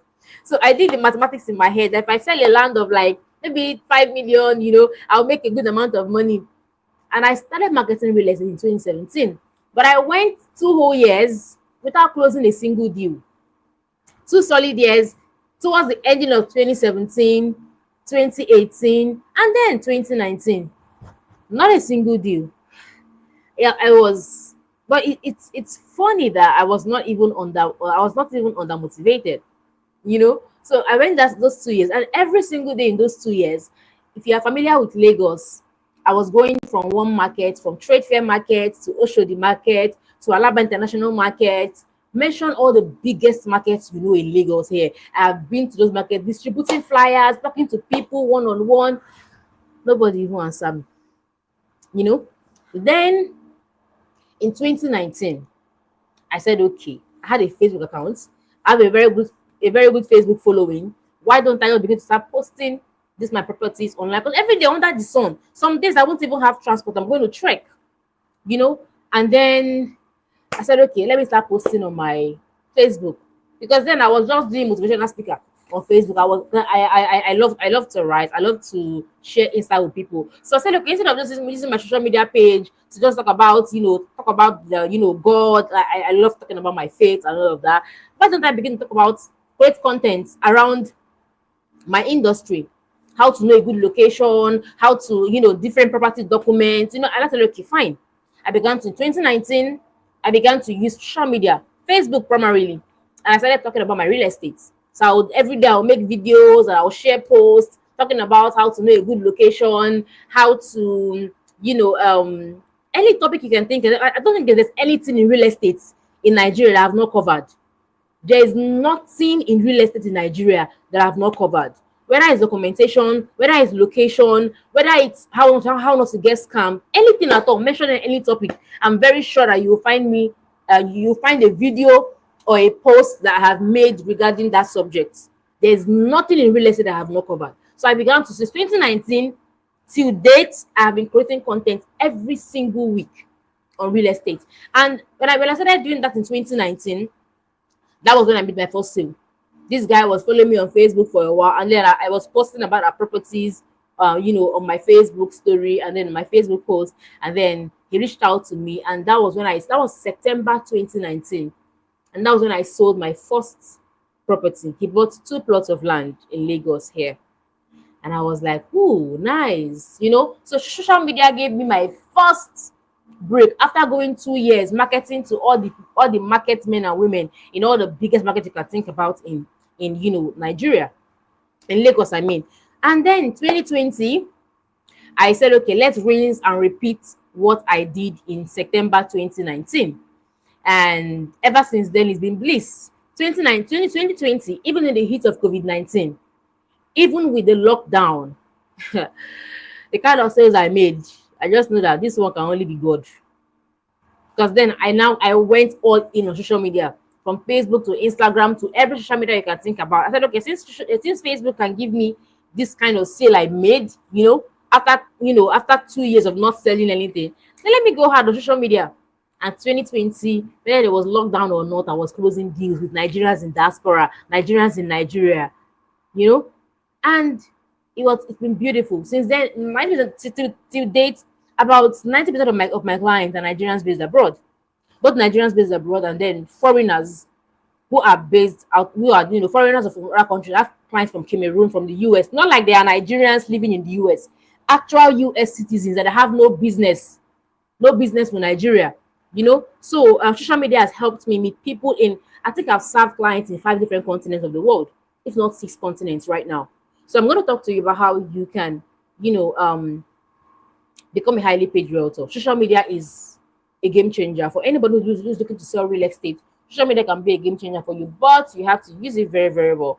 So the first thing I have on my notepad here, how you can become a highly paid realtor. Number one, you have to invest in your branding, and then invest in your branding and invest in personal development. These are the 2 things that I did. Okay, before I talk about branding, let me talk about the parts of personal development. And I don't like to call it personal development because as a real estate person, what I'm going to call it is competence. You have to be so competent. That's like the number 1 rule for me. For anybody who wants to sell properties, you want to make money for yourself in real estate, please, you have to get competent.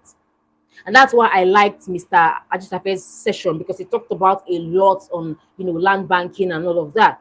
You have to be so competent, because they're going to ask you questions.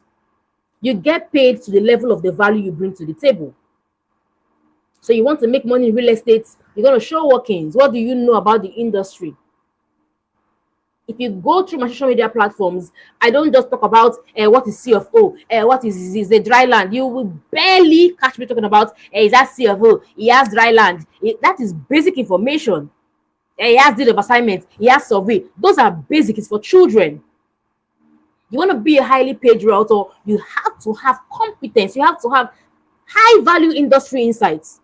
Not he has CFO. Not he has is a very dry land. It's very close to Dangote's refinery. It's very close to the Lekki Seaport. No. That's for children. Except you're okay doing basic, but you want to be highly paid. You're going to bring a different level of value to the table. The amount of money that a master's degree holder will earn as salary is not what an O-level would earn as salary. What differentiates them is their skill, is their expertise, is their knowledge.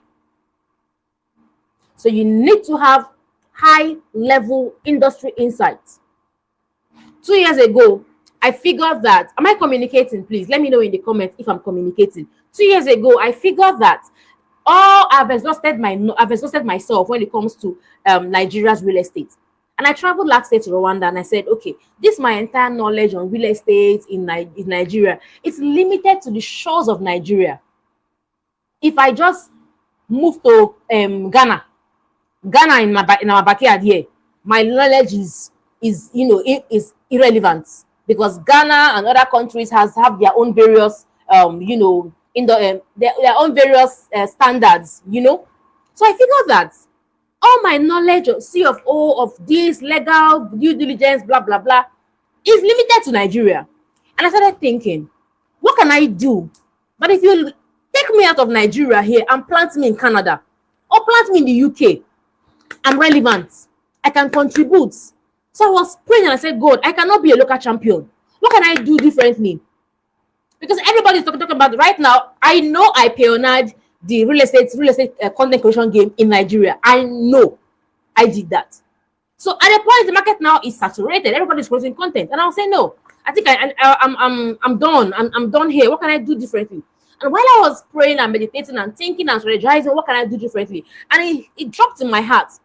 What's that kind of conversations in real estate that can take me global? And the Spirit said, begin to advocate for sustainable cities in Nigeria. And that's why you see me talk about sustainability, I talk about environmental issues, I talk about waste disposal, I talk about estate planning. If you go through my social media platforms, you will see me talking about estate planning, waste management, flooding, because those are actual global issues. Your CFO knowledge or your dry land, your 100% dry land, your what's it called, the deed of assignment is limited to Nigeria. So it means if you leave Nigeria, you're completely irrelevant. So I'm talking about competence. I'm talking about competence, high-level industry insight beyond CFO. Can I take you out of Nigeria and you are still relevant as a realtor? Because that's how you get paid. That's how you get highly paid. That's just one way you can get highly paid. So I was like, okay, let's begin to study. And it took it all on me because it was a new ball game, a completely different ball game for me. I started taking courses with the United Nations. And I was learning about environmental issues, learning about ESGs, learning about climate change. It's tough. Coupled with the fact that in Nigeria here, we don't even understand what is climate change. We're not even ready for the conversation. You understand? So Nigeria is a completely different ball game. But I'm glad doing it. And people are like, oh, Messi, I love this. I love what you're doing. So beyond CFO, what do you bring to the table? You want to be highly paid. What are you bringing to the table? CFO. Or is along the expressway, is along the road. I beg, keep that in one side. You want to be highly paid, you have to bring a different level of position to the table. Not that he has CFO, he has dry land. Everybody knows everybody knows it's a dry land. Everybody knows it's a CFO land. We know. What more can you tell me about a property? How can you project how locations will move in the next 5, 10, 15 years? 2 years ago, I was talking about how Lagos market moved from if you are conversant with Lagos market, you know that some 20 years ago, it was Lekki. Lekki was the location. Everybody was going to Lekki. And after Lekki, we moved to Aja. After Aja, we moved to Beijing. And I was saying, look at how the market has moved over the years. It will let you know where the market is going to next. That was 2 years ago. And I said, okay, if we have moved from Lekki to Aja to Ibeju Lekki, where is the next location? It had to be Ekpe. Now, 2 years down the line, everybody is running to Ekpe to go and buy a property. But I said that 2 years ago. Or 3 years ago, Seth. Not even so, but 3 years ago. So you need to understand how your industry moves. If you are in Lagos, you are in Akwa Ibom, you are in whatever state you are in Nigeria, you need to put your eyes down and understand your market, understand locations. How have this place grown in the last 5-10 years? Because that's what you now start creating content about. When your clients listen to you, they will know that this one no be anyhow kind of realtor, no be can't give me question, make a chop. They don't know how to beg for their money. The level of value you bring to the table is like I'm even shouting. The level of value you bring to the table is very, very important. Competence. Please learn about your industry.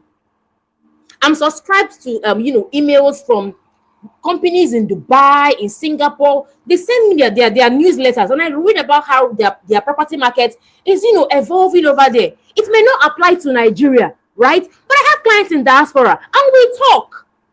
Right, so when I'm talking to my clients, they know say this one gets sound inside. I may be in Nigeria where things may not be working, effectively as it is in developed nations, but I have insight about how developed nations works. And you can plant me in the Ministry of Environment, and I have something to bring to the table because I do my study. I'm not a local champion in one corner of Nigeria. So if you want to become a highly paid realtor, you need to start bringing a good level of competence to the table. Stop telling me he has CFO. We've had enough of that. Invest in study. Take courses. A lot of them are even free. They're online. Take courses. Learn about your industry. Please learn about your industry. Go to social media.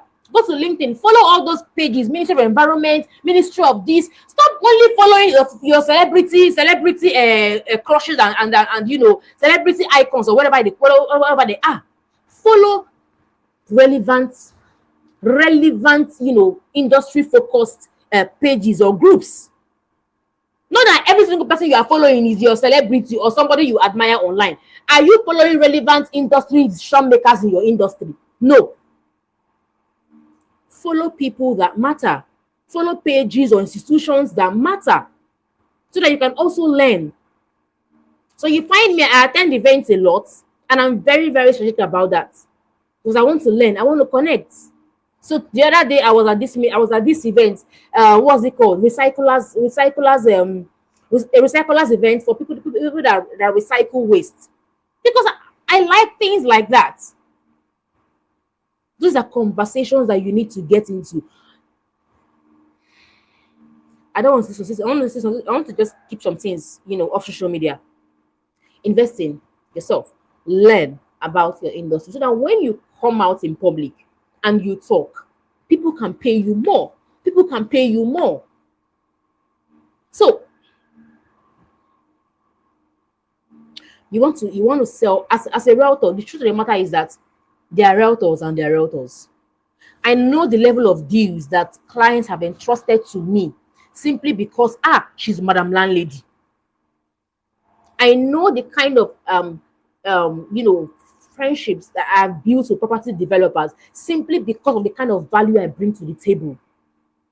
Developers are literally trying to bring me into their circle. Why? They go through my page, and even waiting there, no, they talk. I will put it out for you, and they're like, "How do you know these things?" And then I now find out that because of the level of confidence that I bring to the table, there are things that I enjoy in the industry that these developers, the things that they do for me, they wouldn't do it for any other realtor.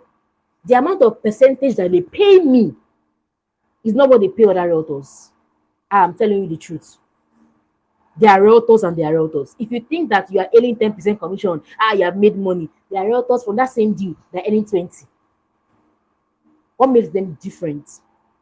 The level of value they bring to the table. There are realtors, and there are realtors. So and another thing that I will also add to this is to invest in your branding. As you're building competence, as you're learning about your industry, please invest in your branding. It has distinguished me a lot. Invest in your branding, please. I've had to work with a brand strategist, like so intentional, working with a brand strategist so that we know what we are doing. We have a goal. I have a kind of image I'm trying to put out in public. And I've had clients who be like, they want to buy a property and they say, "Oh, I want to buy from Madam Landlady." And I'm wondering why you could buy elsewhere. But they want to associate themselves with the brand that I have built. Let me give you an instance. Let's say Davido, I'm a fan of Davido, and then Davido opens a restaurant here, right? And then another woman that equally sells food opens a restaurant by Davido's side. And but we Nigerians, where would you rather buy your food? You're going to go to Davido's store, even if Davido's food restaurant is more expensive than the woman's own. Why are we drawn to successful people? It's because they represent an image that we want to be like. We want to be like them. There's something about them that shows up the kind of future that appeals to the kind of future we want for ourselves. So naturally, you tilt towards them. But that mama by the side, equally selling food, she may even have tastier meals. Her food may be more sweeter, let me use that word, than Davido's food. But because she does not have a branding, she does not have a name, nobody want to buy from her. They're offline. And then when you get to Davido's store, you now find out that Davido makes his entire restaurant, aesthetics. There's flowers everywhere, is nice and shining. Then you carry your phone, you're doing selfie. I mean Davido's restaurant, and then you post it. They're in Davido's restaurant because you feel good about yourself. That's the same way your clients want to feel about you. I can tell you for a fact that my clients that buy from me, they're like, it's a privilege to buy from you. And I'm like, be coming down, you're the one giving me money. And I'm like, why are you guys privileged to buy from? Like, Madam Landlady, be big name now. You be big name. Why? I invested in my branding.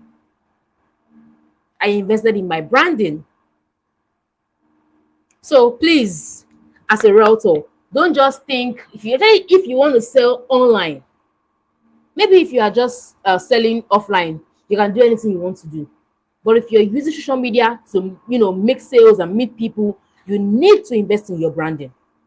if you have to follow brand strategies, I know a couple of brand guys that I follow, like Goswill Akan, like Akan Imo. There are lots of branding guys that you can follow and learn one or two things about. So you say that you can push yourself up so that you can look the part. Because you cannot be saying you want to sell 100 million naira a day or a month, and you're not even looking the parts. You don't talk the parts. You don't appear like the part. Nobody even knows your name. At least in my industry, I'm not bragging. If you mention my name, you be 10 persons. At least 7 will know me. So tell me how my clients hear my name everywhere and will not trust me to buy from me in a place like Nigeria where the average investor has been scammed before. Do you get? Anybody who wants to buy a property right now in Nigeria, many of them have been scammed before. So when they see you, how can I even trust you to know that you are different? It makes it easy. If I've done my branding, if I invest in my branding, it's easier for me to sell in a market where everybody is skeptical. So you want to get paid, get competence. Number one, number two, invest in your branding. Please invest, and then this entire branding team is a whole body of work. It's a very long conversation. So that's why I rather just tell you to follow branding experts. If you can work, you can employ one. If you have the funds, employ one and work with them. You know, it's important. There's a whole lot that a branding person can do for you to help your brand stand out in a very saturated market like Nigeria. You get? So invest in your branding, very, very important. That's 2 things I've said, right?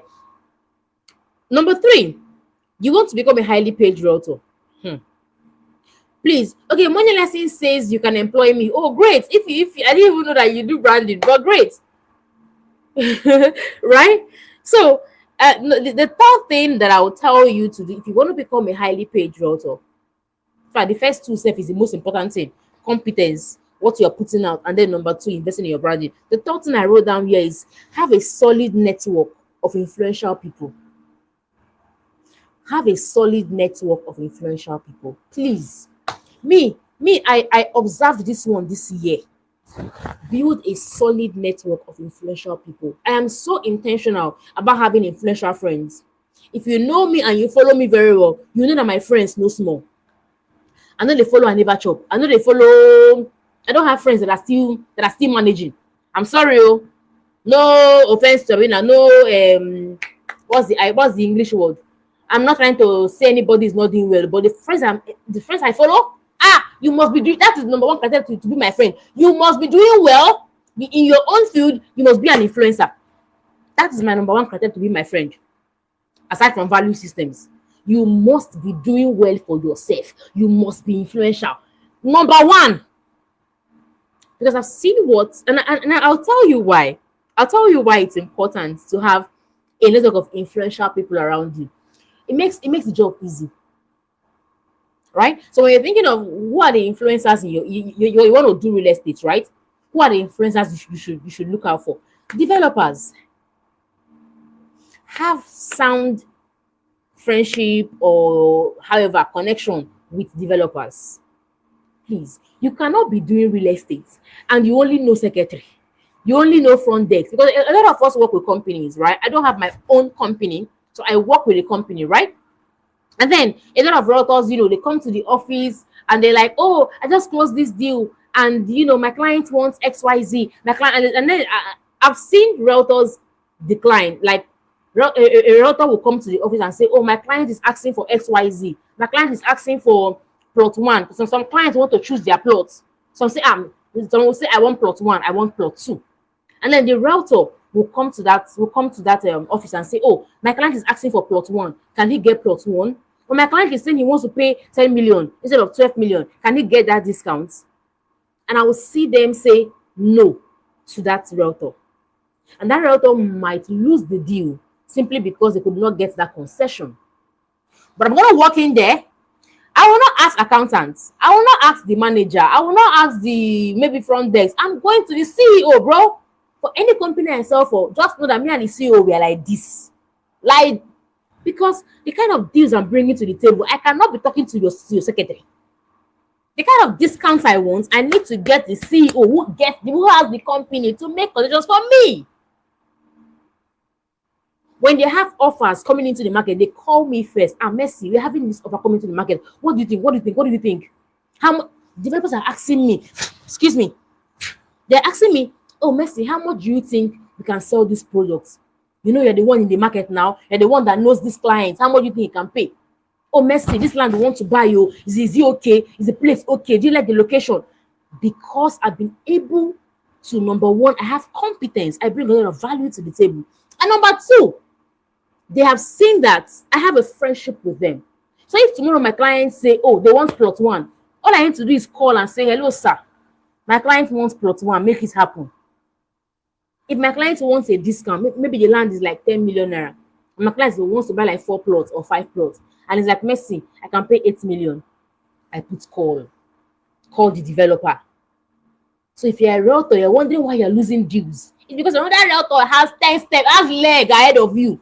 He has leg. And I call the developer, hello, sir. My client is saying he wants to pay 8 million naira. What can you do for us? We're buying 4 plots on outright purchase. What can you do for us? And then they'll be like, Messi is not good though, but based on who you be, invest in your branding, invest in your branding. So they'll now say, okay, based on who you be now, okay, let's do 8.5.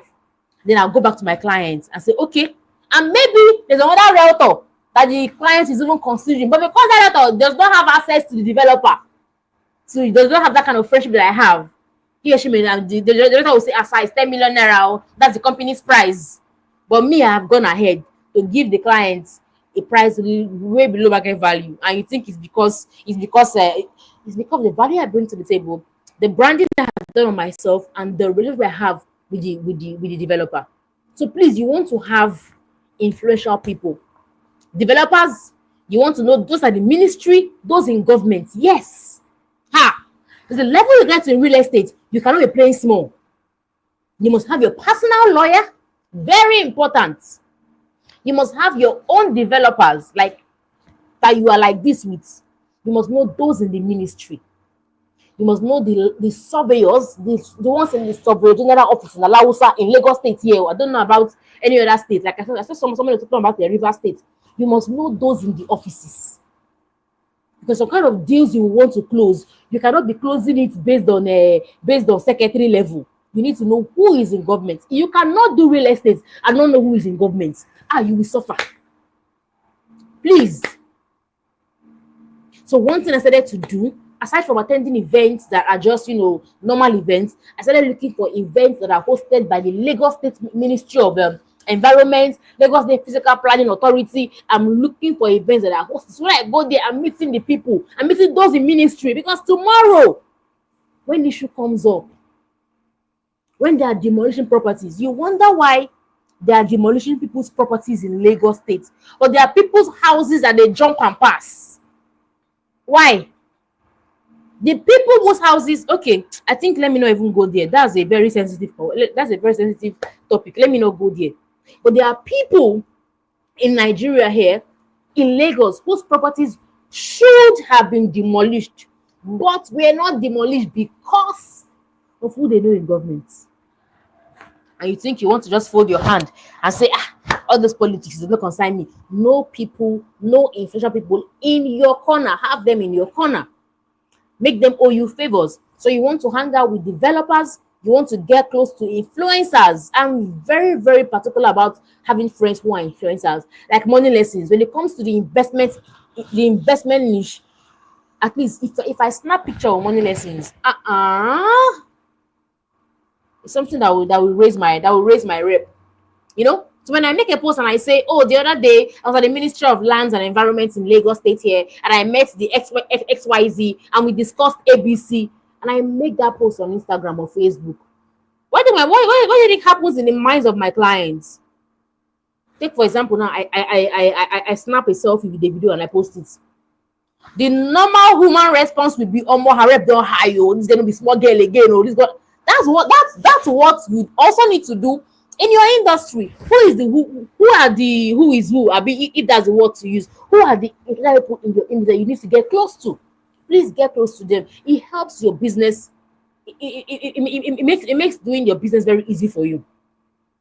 Is it making sense to anybody? I've talked about 3 different things. I've said invest in competence, be very, very competent. Learn about your industry, get knowledge. Number 2, I've said invest in your branding. Number 3, I've said have a solid network of influential people, people who are key stakeholders in the industry.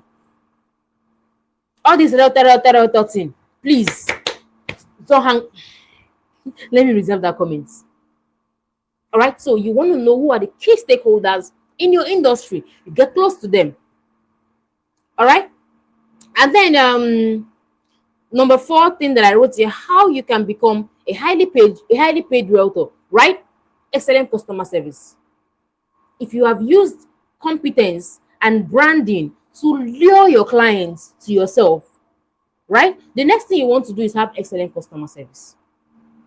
But I think before that, let me talk about ensuring. I think the previous speaker actually highlighted, getting what's it called, legal documentations, ensuring that the property is safe. He talked about getting the receipts, getting the deed of assignment. Please ensure that the company you want to partner with is a company that has track record. I'm quite sure he talked about that during his session. So once you have ensured that the company you're partnering with has great properties, has great documentation process, they allocate on time, they give you documents, please also ensure that your customer service is excellent. Communicate, please. Customer service is one of the reasons why you patronize some brands. If you patronize a particular brand, many times we whether we go back to buying that brand or not, it hinges on the customer experience that we had. If the experience was good and you were happy, you will likely go back and buy from that person again. But if you were not satisfied with how they treated you or how they handled the entire process, you will likely not go back to buy from them again. So please have excellent customer service. Communicate. Don't just sell property. So some realtors, they were telling me in Ebonyi, I was in Ebonyi yesterday, and they're telling me that some realtors will sell properties, and they will never make a call and say, how far my client's documents, how far, when am I getting it? But they'll be calling for their commission. But you don't care about your client's document. All you want is your commission. Right? It's wrong. So as soon as the client makes the payment for the property, please ensure that from the point where they reach out to you, they book an inspection, they make payments, to the point where they get allocated and get a document, it should be a seamless process. Please be present in that deal. Don't collect commission and go. Ensure that client gets documents and he or she gets allocated. All right, so that you can even have the clients repeat businesses with you and even be able to refer you. Excellent customer service. If you have a case where you delayed the client's documents or you delayed allocation, communicate to them. Don't just say, sir, is the company, is the company. It's the company. I knew the company through you, sir. So it's your job to say, hello, sir, how are you doing today? Please, for some reason, XYZ reason, the document is delayed. Please, we want to let you know that we are on it. Kindly exercise patience. Keep them in the loop. Don't just allow the client sit down and be wondering what is going on. Do you understand? So have excellent customer service. Communicate when you should. Stay in their faces. Don't just sell, collect commission, and then you elope. They don't see you again.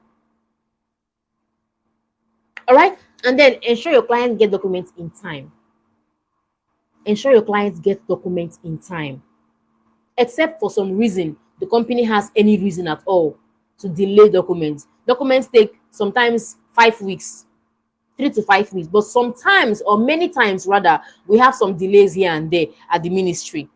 So you can communicate that to your client that, normally it's 5 weeks, but for some reason, we are delaying this. Communicate that, and then they'll be willing to, relax and be patient with you till when you have that sorted. So excellent customer service is always a game changer. I've had clients who bought properties from me, and even after buying, they're like, Mercy, send your account number. Let me just give you XYZ amount, because they felt good about my services.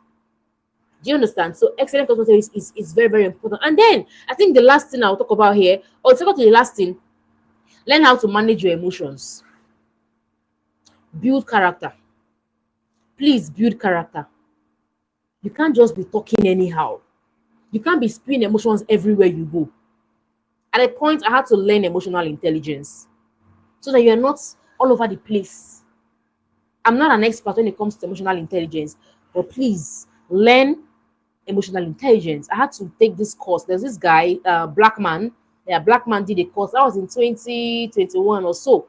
He did a course in emotional intelligence so that you will learn this so you can manage, because you will have a lot of back and forth, a lot of issues with clients, here and there. You need to be able to manage your emotions.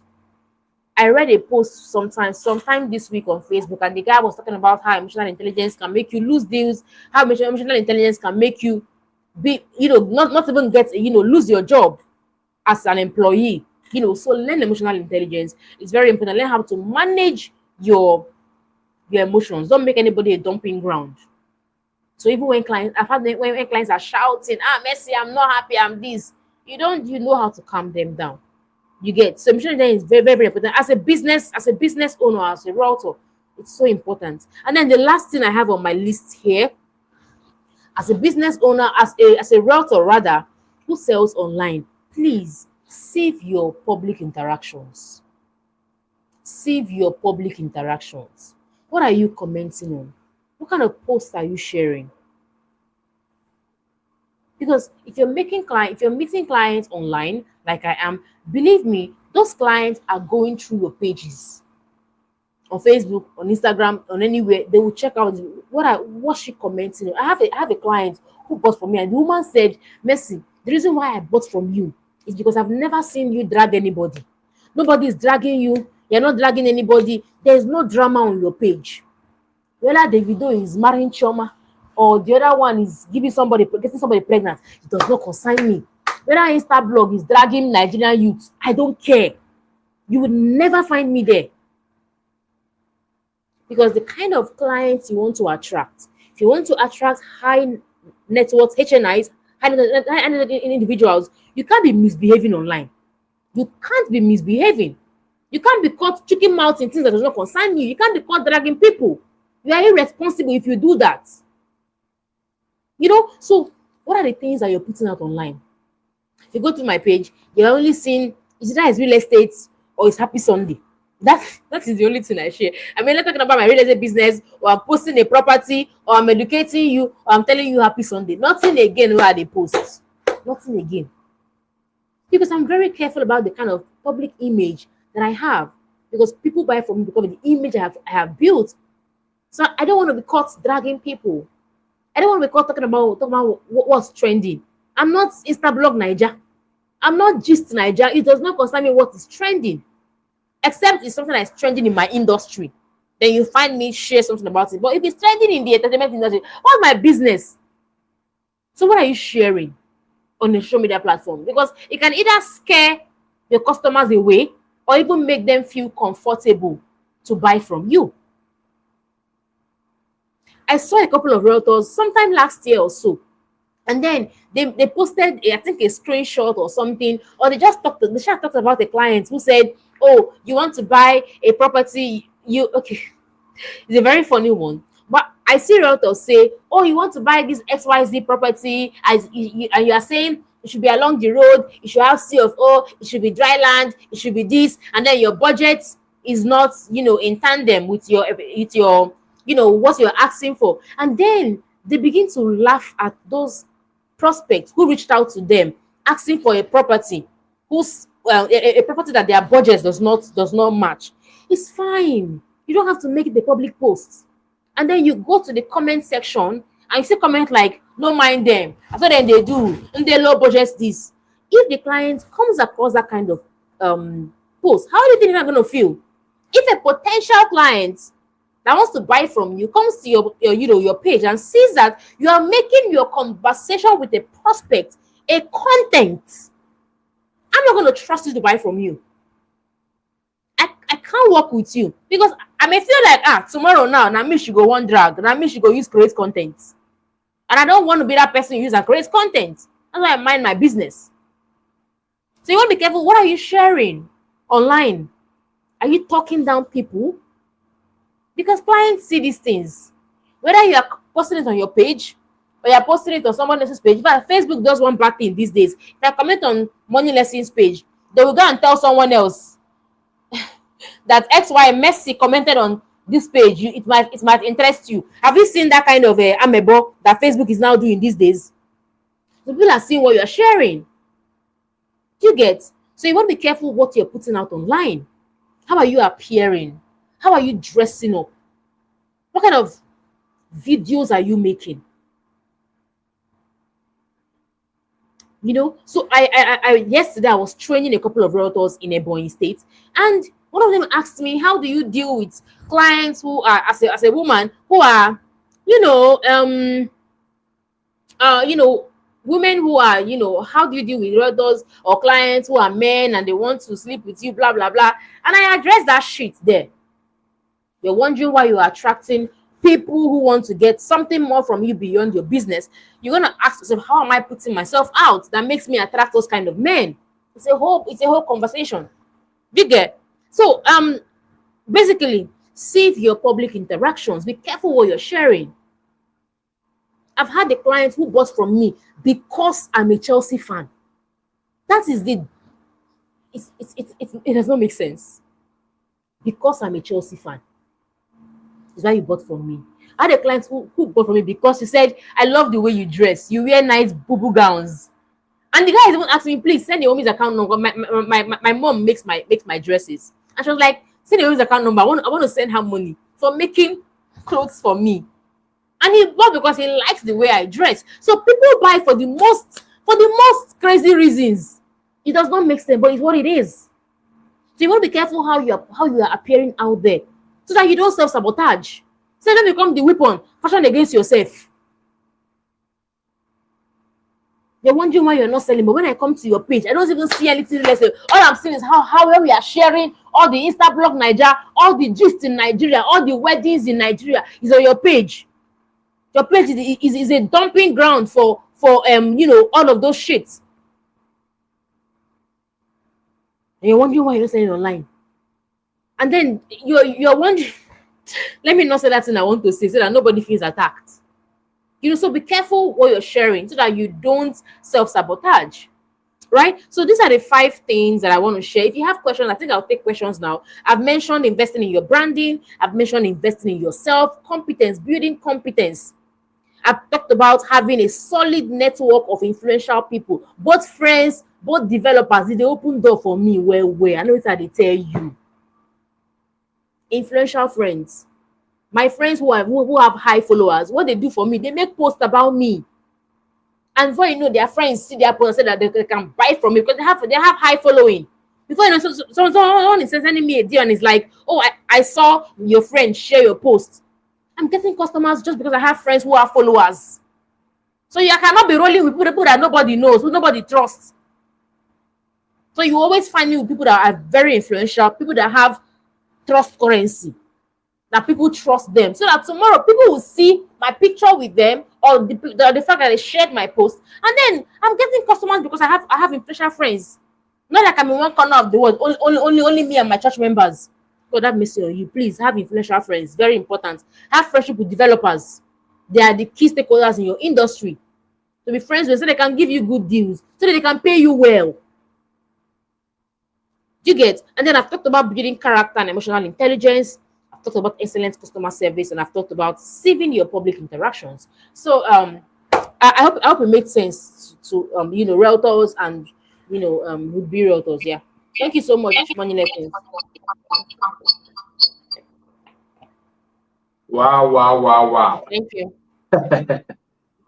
This was beautiful. You know, you were just pouring out your heart like the way you felt it. Some points you were shouting like, "Oh my, you guys need to hear this thing I'm saying." I'm sorry for shouting.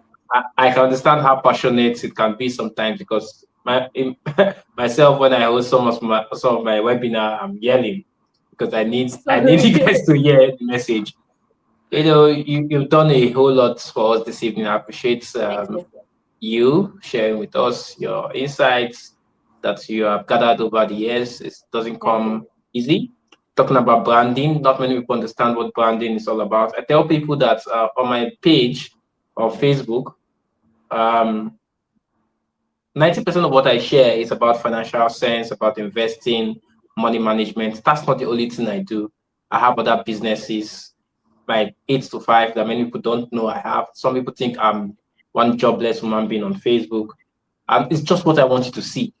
Right. So you have to be very intentional about your Facebook, because people would have confidence in you based on your consistency in what you bring to them on Facebook. So it's very important. Yeah. And Messi talking about building bridges, making friends with people that are influential.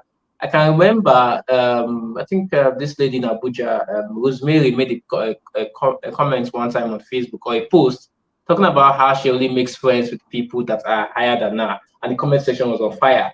And these things are what the masses will never understand. Poor people will never understand.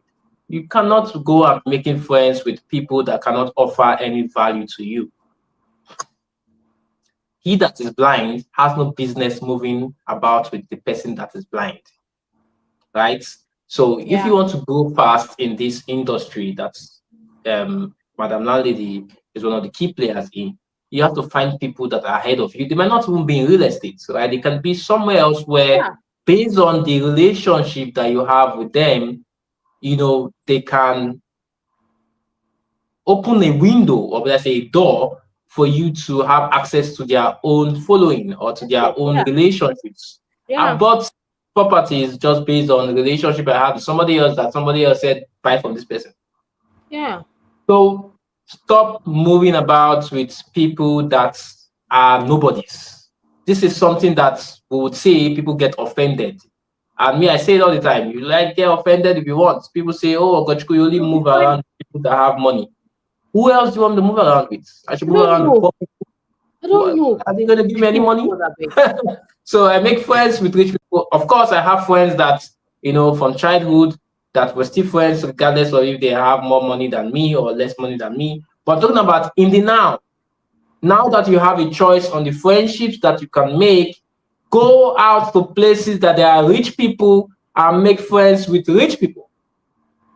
Or not rich per se, but people that are on their pathway to getting rich, because they will help you get richer.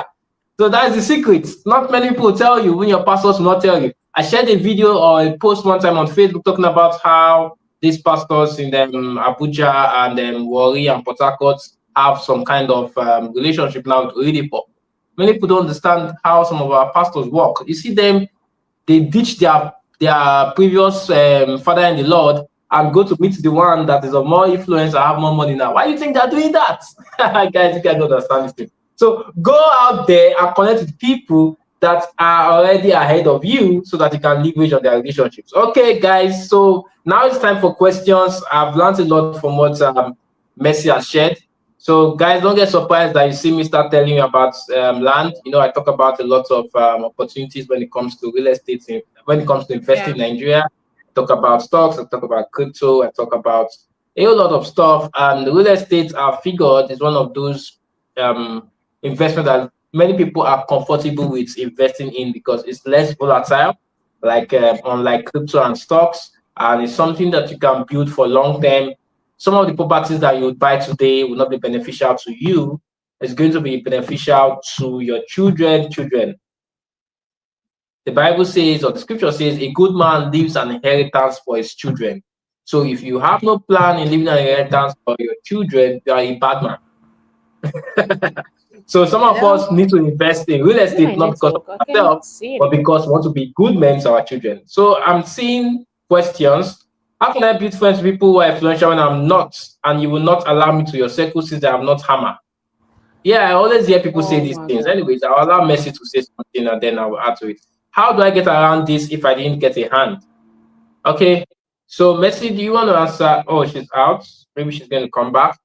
But let me give an insight to this question. I made a post. First of all, if you're not following me on Facebook, you are missing a lot. I pour out my mind on Facebook every morning, starting from 5:30 a.m. Some people have got to know this and they follow me. Okay, so I'm going to allow Messi to answer this question, and maybe I'll share some insights on it. Okay. Um, How can I build friends with influential people who are influential when I'm not, and you will not allow me into your circle since I have no hammer? How do I get around this if I don't get a hand? So, how the easiest way to build friendship with people who are very influential is to bring value to the table. That is just the thing. If you bring value, it's easy to connect with them. So easy. So nobody wants to associate with somebody who does not help them in any way. So it doesn't matter whether you have hammer. It's not a case of who has money, who does not have money. It's not a money problem. It's a value thing. So the easiest way is to bring value. I have friends who are in financial some of which we connected based on the level of value I bring in real estate. I have influential friends who we connected based on mutual friends. So Messi, I've heard so much about you. Someone talked about, and then we just became friends. I've also had friends. I've also made influential friends because. Oh, okay. Now let me give an instance. There's a lady on TikTok. Her name is Adefe. I don't know if anybody here knows her. She talked about she's a smart money girl. She had an event today, and I've been looking for how to get across to her because I mean, I love Fisher Friend. She has over 100,000 followers on TikTok, and I really want to be in her circle. She's a great woman, and I was thinking, these kind of people, even though I know I have value in real estate, she may not need my real estate value, and because she has thousands of followers, she feels that they see me. So I know I'm valuable, but how do I get her to see my value? So I started following her. I was commenting on her post on TikTok and Instagram, making meaningful comments. But there are 1,001 comments on the comments. How will my own stand out? It doesn't matter if I give you a very bang comment. So I did something. I started following her on her stories on Instagram, and one day she posted that she's having an event in Lagos. The event is today. And I said, okay, I reached out. I said, babe, I want to volunteer for that event. I'm like, oh, please, whenever you're ready to have that event, please, I want to volunteer. I want to serve. There's no how I volunteer for an event. And she doesn't bring me into her circle, in quote. Fortunately, the event was today, but I could not attend because the event is in Lagos. Now, another thing that I did, one day she posted that, oh, I had a very long day today. I'm tired. I'm exhausted. I said, God, I've caught you. What I did, I took her email and I booked her a spa session. It cost me around 30,000 naira to have someone massage her. I know what's here they find. And then I DM'd her and said, oh, there's an email in your email. Please, can you check? I saw she initially she didn't see my DM. So I went to comment.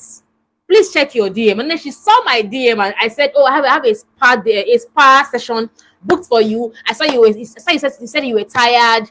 Please go have yourself, massaged. And only her by herself now they rush me.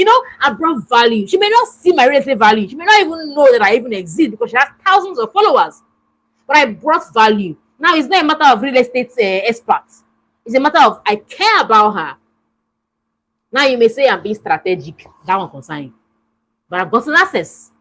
And then next thing I said was I was going to volunteer. And she was not the one telling me, Messi, you're too big to volunteer. How you go volunteer? How do you know I'm too big to volunteer? She has gone through my page and said that I get track record. I have value. So I mentioned you having value as an individual, bringing value and showing that value. Show it. I'm not going to enter your head to know that you have sense. Speak the sense that you have so that I can see and say, that guy, he makes sense. So when I sent her the DM to, go and have that spa date, only her came to her story and made a post. Oh, Messi gave me a spa date. Oh, thank you, Messi. Her followers have seen my account. They are following me.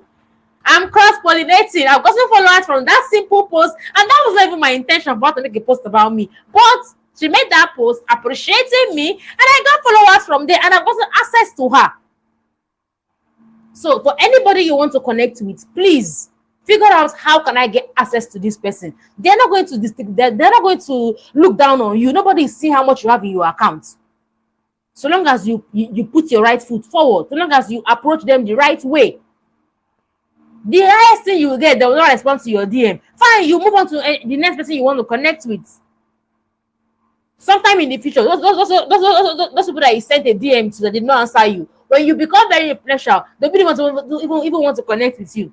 So I really hope that this makes sense to you.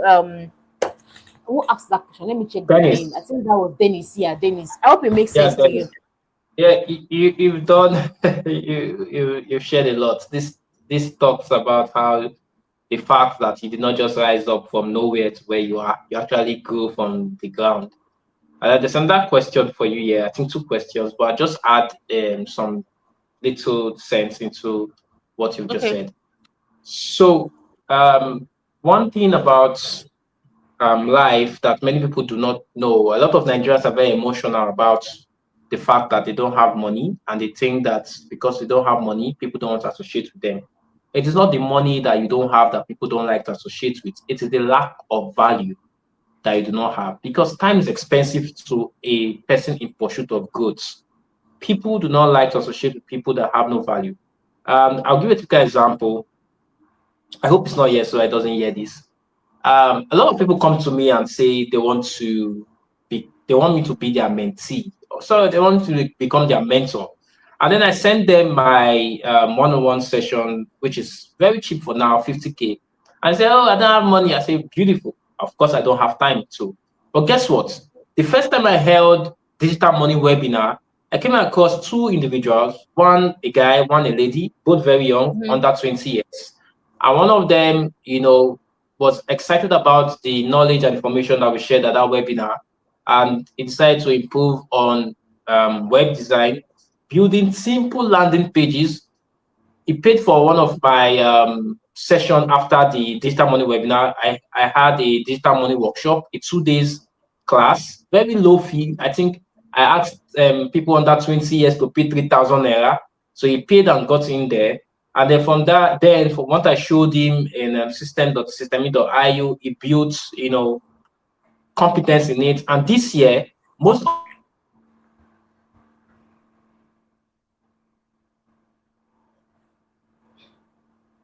Okay. Is that a network glitch?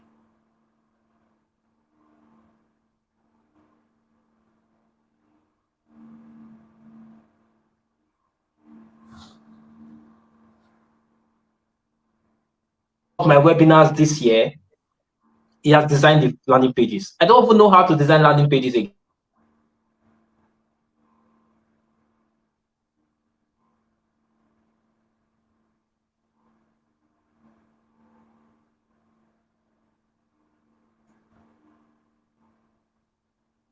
Okay. I think Okay, I think I'm back now. I've been out for a while. Can you guys hear me? I can hear you, but Can you hear me now? I can hear you myself, but the video is just paused. The video Okay, so is let me leave you to answer the other question. I will continue what I was saying because my network is terrible now. I don't know why. So the question is, Madam Landlady. what kept you Oh going my all these God, years? What kept you my going internet is all shitty. those years? You didn't make any sale in real estate. What kept me going is Okay, the so fact can you see that the question? yes, I can. I can see the question. What kept me going is the fact that I didn't have any other option. There was nothing else to fall back to. Nothing else. I was an O-level holder at the time. And I would say my conviction as well. I was very convinced that I will make it here. Because even if I wasn't selling, is my audio working so that I know that I'm answering and you guys are hearing me? Victor, Victory, confirm if you can hear me so that I know that this audio is, going very well. Can anybody hear me in the comments? Let's know if this network thing is affecting everybody. Can I get a response? Is my audio working? Yes, thank you. So I was very, very convinced because I was seeing people, even though I wasn't selling, I was seeing people who were doing so well. They were getting incentives from the company, getting travel abroad. They were getting, car incentives. And I was like, okay, even though I've not sold, I'm convinced that this industry is working. I can make it here. Secondly, I had no other option to fall back to. I was an O-level holder. I had not gone to school at that time. I had no BSc to say, let me go and find a job that will give me good money. I needed 1 million naira for my hair business. Who's going to give me 1 million naira? Where am I going to get that kind of money from? How many years? If I get a job, how many years am I going to save? There was nobody coming to my rescue. No sugar daddy bankrolling me. No family. Of course, I have family who are abroad that are doing well for themselves, but I don't even like to beg people for anything. So there was no option to fall back to. Many people struggle with consistency because they feel like, oh, if I don't sell land now, I can go and sell bag on Instagram. If I don't sell land, I can be selling XYZ item on TikTok. I can sell, there's so many. You have plan B. You have plenty business ideas in your head that you can fall back to. And that's why if you feel like you do resume for 2 weeks or 1 month and you don't make a sale, you just fall back to your second option. But me, I don't have, right? I didn't have anything to fall back to. And there was nobody coming to help me. Even though I had uncles, I found it very, very offensive calling them for help. So I knew that I had to just give this thing my all. I so much believed it could work for me. So I just stayed focused. Moreover, there was nothing to go back to. I said, let me go and work. How much will they pay me? Do you get? So that's just it for me. And I stayed. So that staying power, 2 years after, it felt like all my years of working without getting results, the law of compounding effects, everything just came down in 2020. So all the stress I've been working hard, no results from 2017, 2018, towards the ending of 2017 anyway. So let me just say 2017 and 2018 and 2019. It was in 2020 that all the results just came down like boom, boom. I was like, and then since then it's been a great ride. So that's it for me. That's it.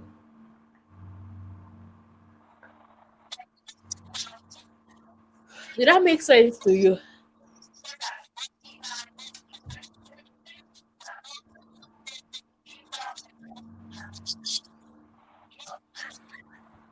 Okay, I think I See, answered that. guys, I'm having a very about pardon me. Okay, so that's very valuable. Do we have any other questions? Messi has shared a lot. Talking about staying power even when you're not getting the results. Thing you have been doing for a while. There's no potential. Okay, so I talk about a business or a job you're working on for a while, and there's no potential for good.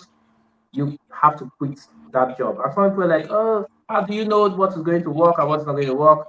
But some people, after spending 5 years, they became successful in that thing. The truth about life is that we have people that are ahead of us in anything we're doing, anything.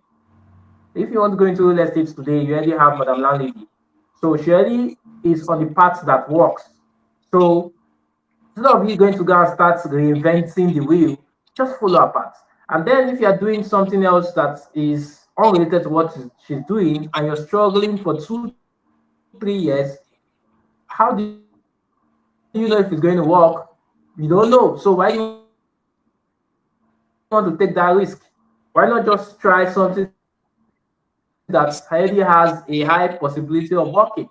So that's why they talk about patience. So we're not saying just have patience in general, because you can be patiently doing the wrong thing for a long time and not get the desired results.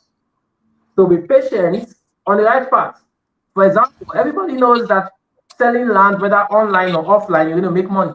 All you need to do is to get some kind of competence and credibility. And once you got that, compounding effects, like Messi talked about.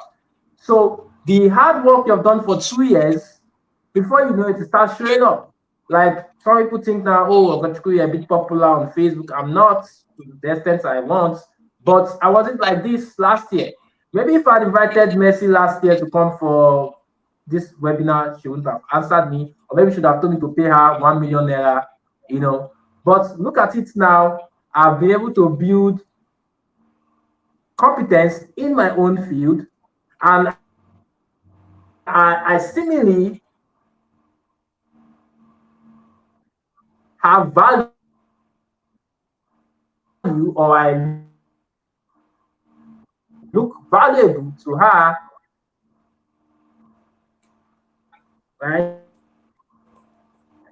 So we're friends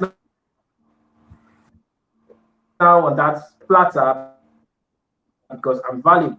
But before now, I spent time in building and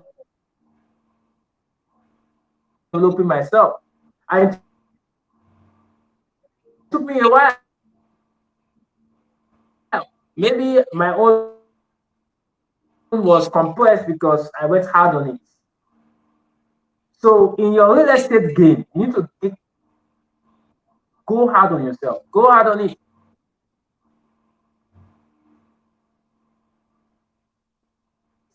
Did I go hard or go home? So I need to go hard. Messi talked about that she didn't have anything to fall back on. Many of us were approaching our real estate way out. Oh, this network should stabilize, please.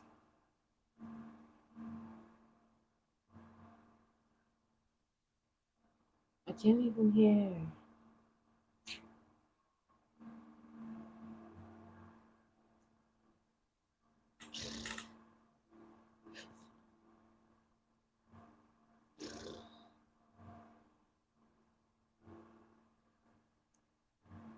Oh my God. Can't hear. Oh, what you go? Are you morning lessons? Are you here? I think money lessons network is having some glitches, but I believe he's gonna be back so we can wrap this up.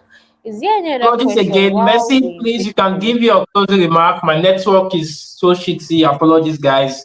sorry about I that. didn't expect this Sorry is going to about that. happen this way. Sorry about So, that. Sorry about that. yeah. So yeah, I mean, thank you for having me. I feel like it's been a great night. We've had so many things from Esther Orok to Mr. Ajisofe to the last man who came in before me. I think we've had a lot. So I think right now what we need to do is find what you can put to work and just put it to work. All right. I strongly believe that real estate works. Real estate works. I have people in my team who just came on and they didn't even know anything about real estate before. And then just by learning the things we've shared here tonight, and they are doing so well today, making money for themselves. So if you're looking to become a realtor or you are already a realtor, playing in the industry, just as a realtor, just stay, give it your all, give it the consistency, give it that competence, give it that energy, and I believe that it will yield good results for you. If you're also looking to become a realtor, this platform, this entire lecture tonight is a great start for you. So find what you can execute, and in the coming months, I'm very confident that a you have results to show, right? So thank you everyone for having me, and it's been a delight, learning and sharing with us tonight. Thank you so much, Money Lessons, as well. Thank you. Thank you so much, Madam Landlady. This has been a very great evening for us here Thank you. at Real Estate Money. I'm so excited Thank for you. you taking out your time from your busy schedule to be here. Thank you. I appreciate it so much. I do not take this for granted. I'll Thank see you you. on the other side. And guys, so we still have KB here. He wants to share with us something about his Okay. new developments. I think KB, are you still here? You could join.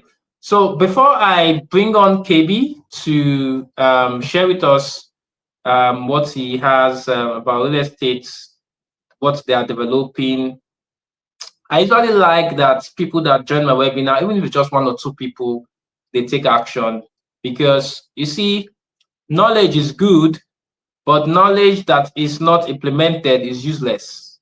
And I will tell you that the way you feel this evening about all of the information you've gathered now, you would not feel the same way in another 1 week time if you not take action.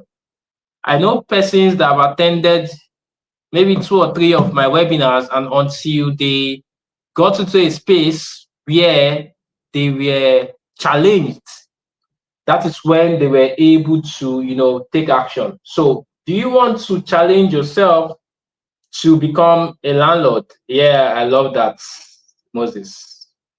Do you want to become a landlord, either owning a property or owning a land? Or do you want to become a realtor? If you want to be a realtor, you want to become a realtor, join the WhatsApp group. I've posted the link again. I'm going to bring on Messi again. Hopefully, she's able to squeeze out time to come and tell you the practical step, maybe joining our own real estate company, or I don't know. She's just going to show you a way to go. And KB and everybody that has spoken here, they're going to show you a leeway. If you want to become a realtor, they're going to get you on board, and then you can learn your way through the journey, right? So this is not just theory we're doing here. We want people's lives to change from next year. So I'm going to be showing you something that I've never done before, and for the first time, because of my own experience, I have always been, skeptical about real estate, just like every one of us that are here hearing about real estate for the first time.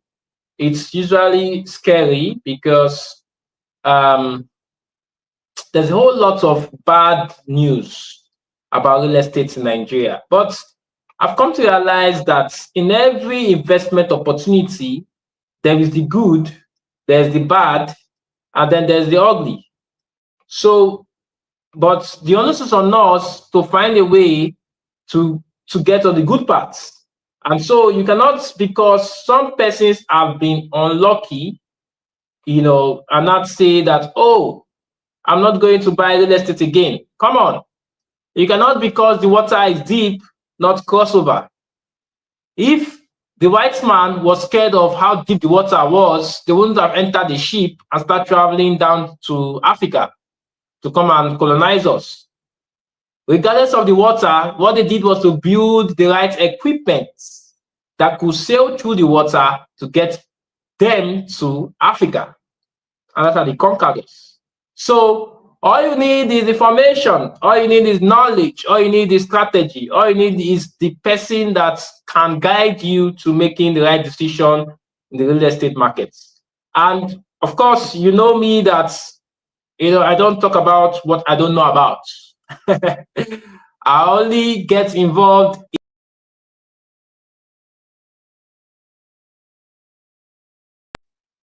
I only get involved in what I'm sure about. So what I'm showing you on the screen now, it's something I've never done, and I don't need many people to join this. I just need 10 persons that really want to get involved in real estate. Just 10 persons that want to own a land, starting from that, because there's a whole lot that can be done in real estate apart from land ownership, a whole lot. But buying land is the very basic, is the easy part to start with, because you can pay instrumentally to own a land as cheap as 600,000 naira, for example, as you can see on the screen. So I'm having a challenge for people that want to own a plot of land between now and March next year. This means that you can be able to invest 200K monthly between now and March. That is between December, January, February. 200K every month to own a plot of land somewhere in Nigeria. It could be Ibadan. It could be, there's no land of 600K in Epe, of course. It could be somewhere in Uyo or somewhere in Port Harcourt. 600K is the minimum. So if you think that you can be able to invest 200K every month over the next 3 months, this challenge is for you. Now, 20K to join the challenge is refundable. It's refundable if you complete the land. And why did I say this? Personally, the first time I started investing in land, after making the first installment, I was still not very confident about it. I asked for my money back. I sent a mail saying this was 2019, or what year was that? Yeah, 2019. I asked for my money back because I was unsure about the whole investment scheme at that time, because there was not enough information. All right, so I ran away. Now, what we're going to be doing for you when joining this challenge is to give you enough information. So it will help with doing the due diligence for you, whether you're buying the land in Lagos or in Ibadan or anywhere you want to buy the land. We'll do due diligence for you. If possible, we'll help you with doing a virtual inspection. If you want to go for a physical inspection, we'll facilitate that for you. So we'll just help you with the journey. So all of the documentations that you do not understand, the deed of assignment, deed of conveyance, all of those many documentations I've learned over the last 1.5 years, all of these things. And I think I'm ready to guide. Like I guide you in stock markets, I guide you in crypto markets. I think I'm ready to guide, and this is for people that want to jump on this. Not for everybody, of course, and this offer, I'm not going to show it anytime again until if there's going to be a real estate money webinar next year. So if you're interested, this is going to come up on the WhatsApp group. I'm going to post my account number so that you can jump on it. And the importance of doing this, like I said, if you do not take action, all of this feel like you feel this evening is going to dissipate by next week. And once it's gone, even if I'm telling you about it, you're not going to be interested. The reason is because there are other things that are going to take your attention, take your energy, and take your interest after now. Okay, so opportunities like this, don't sleep on it. The 20K is refundable. If you complete your land payment, the payment for the land, whether it is the one that Polymath is going to be advertising to us now, or the one that Madam Landlady is going to bring our way, or the one that Esther Orok. I'm not particular about any land. I'm particular about you buying your first plot of land between now and March next year. So if you're ready for this, see me in the WhatsApp group. Okay, so KB, I'm bringing you back up stage. What do you want to show us? Go ahead with showing us right now.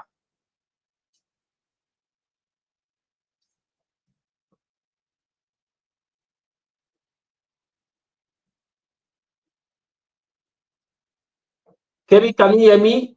You're live now. You could speak. You can. I think you had some videos before. Maybe you can upload them again. You can unmute yourself. Okay, I think I've unmuted you. All right. No. Yes. Let me see if I have some videos. Just 1 minute. So 1 minute. Sorry. So let me show you a video. So it's not about talking. It's about Moses is showing. asking how many plot of land does he need to own for becoming a landlord? You can start with only one.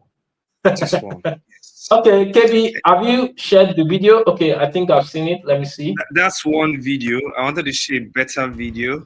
I just say I quickly want to You can upload it so I think share. Yeah, okay. Can you share the other one you're talking about? The one that has more video. Okay, let me see.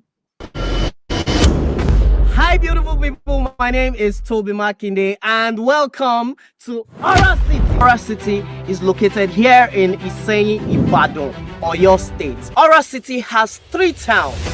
There's the farm town, there's the residential town, and there's the industrial town. Ora City is located in a very strategic location.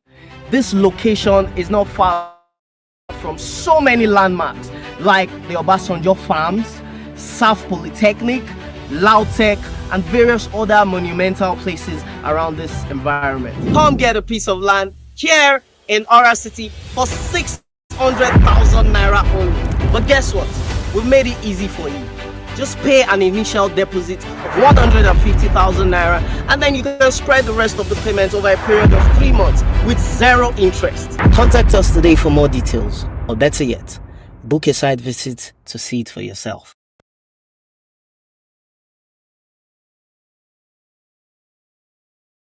Real estate. I always ask myself, say, what's be real estate? I mean, it's not like I don't know what real estate is, but I used to just wonder that what's the fuss about real estate. But guys, guess what? I recently got introduced to real estate, and man, I don't know how to explain the feeling. You know, for a long time I used to think, oh, being a landlord or a landowner is very far-fetched. But guys, guess what? I don't become landlord, and the guys the thing they sweet me, get as they do my body. You know, guys, invest in real estate. That's my advice for you. This video is nothing more than that. Okay,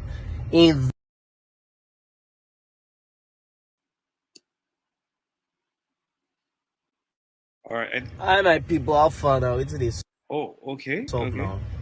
I just say I quickly want to share gist.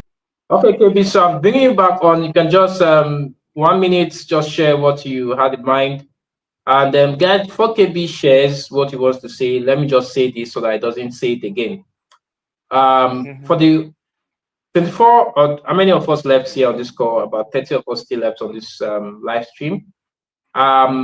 One of the real estate companies that I personally trust, I've bought properties from a couple of times, is Polymath. And I often do not like to talk about real estate companies because I do not understand how some of them manage their business. Polymath is one company I understand to some extent on how they manage their business, and that is why I can recommend them. So, and Polymath is not the only real estate company I buy from. In fact, I have, like I said, I have properties in Uyu, I have properties in Port Harcourt,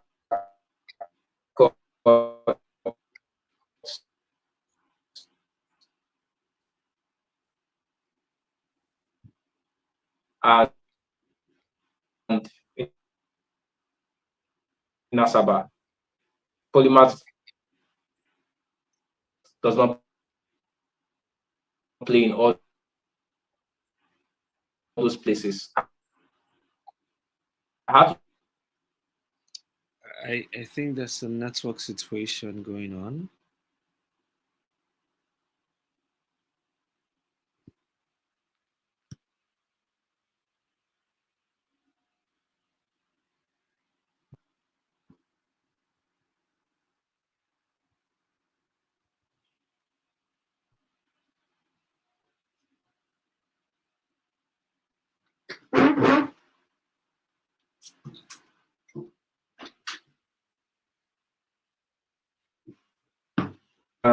Sorry.